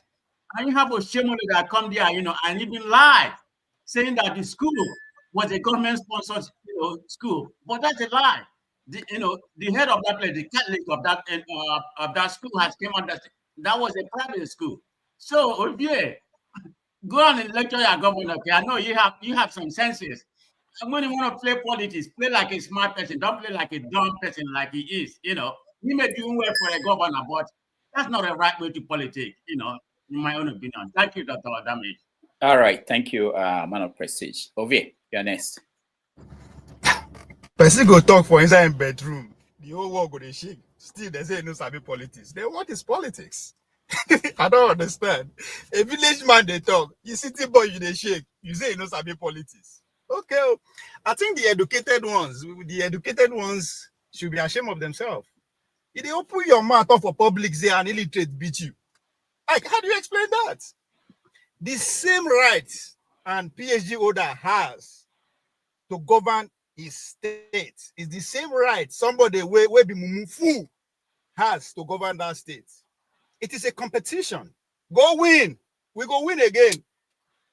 We know they go national television. National television, they come to us. Within our village, they go carry our matter, say they want amplifier. That is winning. So it is a competition. It is the season now. Carry your grandma, meet us for public. We go use our foolishness, our mumu, our not speaking English. We go beat you. If we say we still whatever you think, it is a game of life. It's a matter of life and death. The rights that you have is so the same right that I have. So all this way when I talk, going, no, we want her like that. Next, after him, we go bring deaf and dumb. We go there, you go win. If you win, we go live out there. So it is a game. I don't know why they complain. Now on Trump, I don't understand why tenants would they complain the landlord they renovating house. I don't get it. People that build America say we are going to change things. Everybody they complain. You can only complain. This era, either Trump come, no come, every institution in America will be touched. Even that the one with the Jeremy Powell, they give just a matter of time. They will switch everything. It will be every institution will be changed, and there's nobody to change that aside the presidency, because that's where the power of the people is. The institution came to existence via the people. So the people say, "Oga, rearrange everything." So as a tenant, somebody who came from outside, shut the fuck up, watch and learn. If you fuck up for them, you take them and make sure you don't repeat it. If you work, you copy them. But as far as I'm concerned, this is the 4th time this thing is happening. And it's been worked. The first time it worked, second time it worked. I see no reason why this one don't work. When Trump bring tariff, everybody, all the educated people, this one, I don't understand. Everything is going well. I live in America. So tariff, Trump is bringing in billions, right? So, but most important in there, America is going through innovation. This is just the beginning. Trust me, just like what Paul Dog say, your green card, whatever it is at stake. You do anyhow, you go see anyhow. Don't think of it, stop what is going on. It has come to stay. So I'm sorry if we not say na Trump, na fire in chief. It's a reason why I hold apprentice for almost 40 years, maybe 30 years. So now drama in chief. Every day will come with drama. So if you are looking for, if I want to change this platform, if Dr. Damage want to change this platform, it has 2 things: either to give a reason why, or to look for a reason. If it doesn't obey to the smoking go for that reason, I will close and down. Nobody go fit stop out. So that's what America is doing. They are changing every institution. You don't have to like it. That's their prerogative. If it backfire, they know what to do. If it work well, it's on. So the idea is Trump. By the grace of God, just like we know here about Biden again, we know we hear Trump again in the next 4 or 8 years. But the renovation will continue until every last of those institutions. Education is gone, right? Judiciary is on it. So every institution will be touched. And we don't have to like it. Okay, thank you. Dexter, 3 minutes. I said 2 initially, but Dexter, can you hear me? Yeah, sorry. Thank you, Dr. Damages. My own rant. Okay, first of all, I'm going to say I noticed something. It's not from here only, but I follow the morning show on Arise TV every day, and they have this international section, And I noticed something about the way they cast the news. The media has a way of shaping what they want you to believe. I'm just wondering, how come none of them, when Trump was going through saga, they always had Trump talking about it. But now there's been in America recently, I've been seeing on the news pop-ups that come on my timeline about the whole investigation into Obama, the Russia gate, and how it was all a hoax from the Obama administration and Hillary Clinton's involvement, and that how even Hillary Clinton winning the Democratic primaries back then was actually rigged.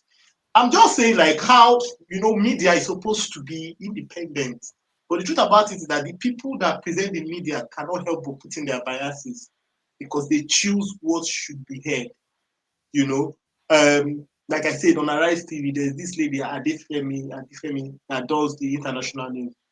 For the last 2 weeks, because there's no hot topic on Trump that can get people's attention, she's completely gone quiet on it. But there's a hot topic talking. There's something that is happening in America and that people are talking about it. But obviously, she's not going to face that. But if it was something about Trump, boom, bring it up and they'll get firing about it. So how sometimes, and that's one of the reasons why mainstream media is losing some of his integrity. Because right now you have platforms like this, that people can do podcasts, and just share the news they've heard. But mainstream media tend to put the news the way they want to. They want to drive the narration. They want to control the narrative. So I'm also asking here. We've not talked about it as much as we're trying to talk about what Trump has done in America. But we've not talked about we should be concerned if there was something that happened during the Obama administration. If there was some corrupt practices, if there was anything, we should be concerned. We should ask questions because that is what we are that is what we're here for. You know, that's my rant on that side. On the other side, I'm talking about what's happening in Nigeria. I think also, you know, for people like Dr. Damages, Paul, Man of Prestige, KJ, people that come on this platform, I think it's time that, you know, there has to be like a collective effort, because there's something somebody said, you know, what you put into a child, you will get it out in 20 years, 30 years. If a child goes through a university system that is not so good, 20 years from that time, when the child is designing, building houses or designing anything, you see the effect of that design. Recently, my friend, they gave them a design project to do in Nigeria. This was an international company that came and said, okay, Nigeria, do the design. For 6 months, they couldn't do it. The Nigerian firm did not have the capacity to do the design at all. So you cannot even blame all these companies when they get the designers from outside the country. You know, but I think it's time that people here who have seen how things operate in the Western world, because the truth is that we cannot continue until we see that we can invest in the people that are growing, so that the future of Africa will be bright. And the truth is that it's people here, people that have gone out and seen how it works in the outside world. I have to go back to Nigeria, like the Indians did. Let's make a concerted effort to start going back. Thank you. All right, thank you. Dr. Damage, I have a question for you. Hold on. Let's finish, please. Mazi Obara, go ahead. Yeah, my rant is did you guys hear that Benjamin Carlo, the deputy speaker, withdrew the bill he introduced, you know, about indigenous rights in Nigeria? This is what we are talking about. Do we want to be one Nigeria? Do we want to see ourselves as one people, one citizens in one country? Do we really want to see us, or do we want to go our separate ways? Because Dr. Rudolph, where you live now, your children who are born in America, in New York, and live New York and move to California, and nobody is going to tell them, no, you are not indigenous to California. They are citizens of America.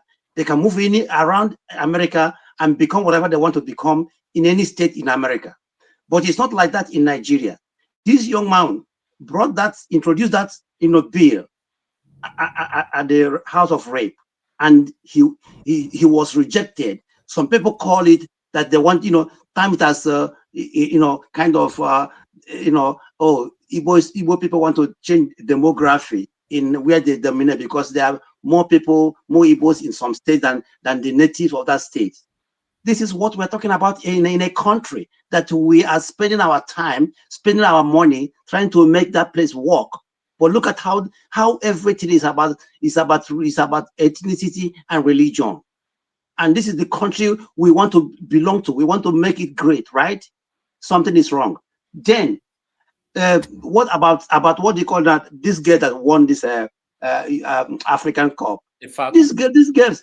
I think President Tinubu, that decision was like, subsidy is gone. I think he never thought it through, true before he announced that bogus, that phantom, awards. That is just like, oh, subsidy is gone. I believe those girls will never go to get that kind of bogus rewards.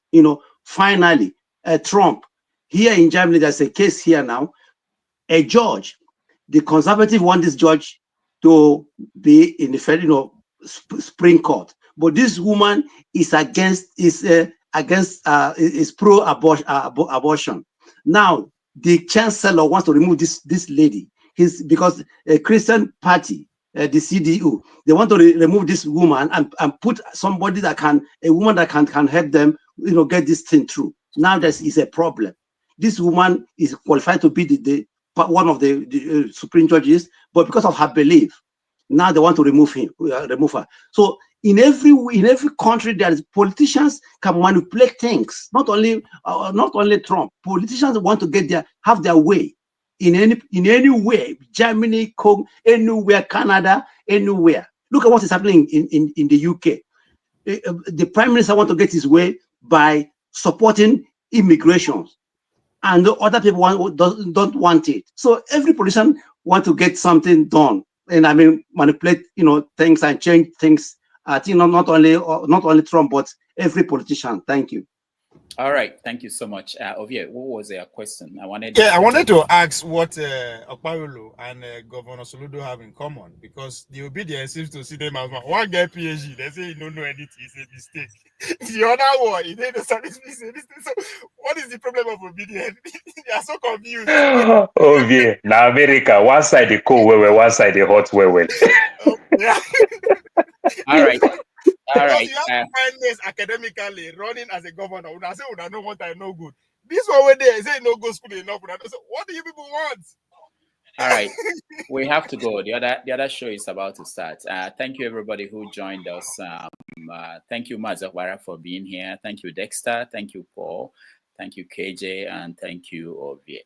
Let me thank those that supported us. Sorry, Dr. Damage, sorry. I sent you some picture. I don't know if you see it regarding the TikTok that I said I did that it was taken out. I sent you exactly what I said on that. So I wasn't just making it up. I'll look at it. Yeah. Doctor, please do me a favor. Man of Prestige number. Please. I don't know if I have it. I'll give you, but I hope I have it. I don't have it. But I said it here in public. I thought he's going to give it to you. I thought you know. I'll check if he did. But all right. I want to thank TJ Majek, George, TJ Majek, Kulata, Akan. I don't even think we showed this. Akan, yeah, we showed it. Yeah. Thank you all for supporting us. And on the comment section, thank you everybody who joined us.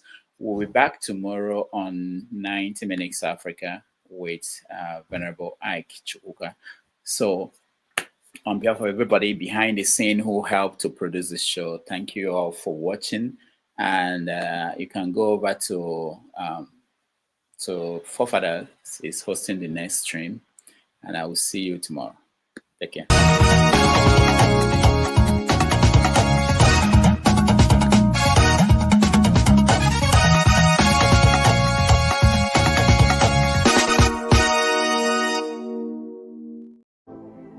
I have nothing new to say. People are hungry. Let them die. It's their fault. Yeah, I'm supporting Tinubu 100%. You're supporting Tinubu? 100% to deal with Nigerians. Jeez. People like you. So that when next election comes, I will now see whether when people bring money, you will vote for them or you will do your conscience.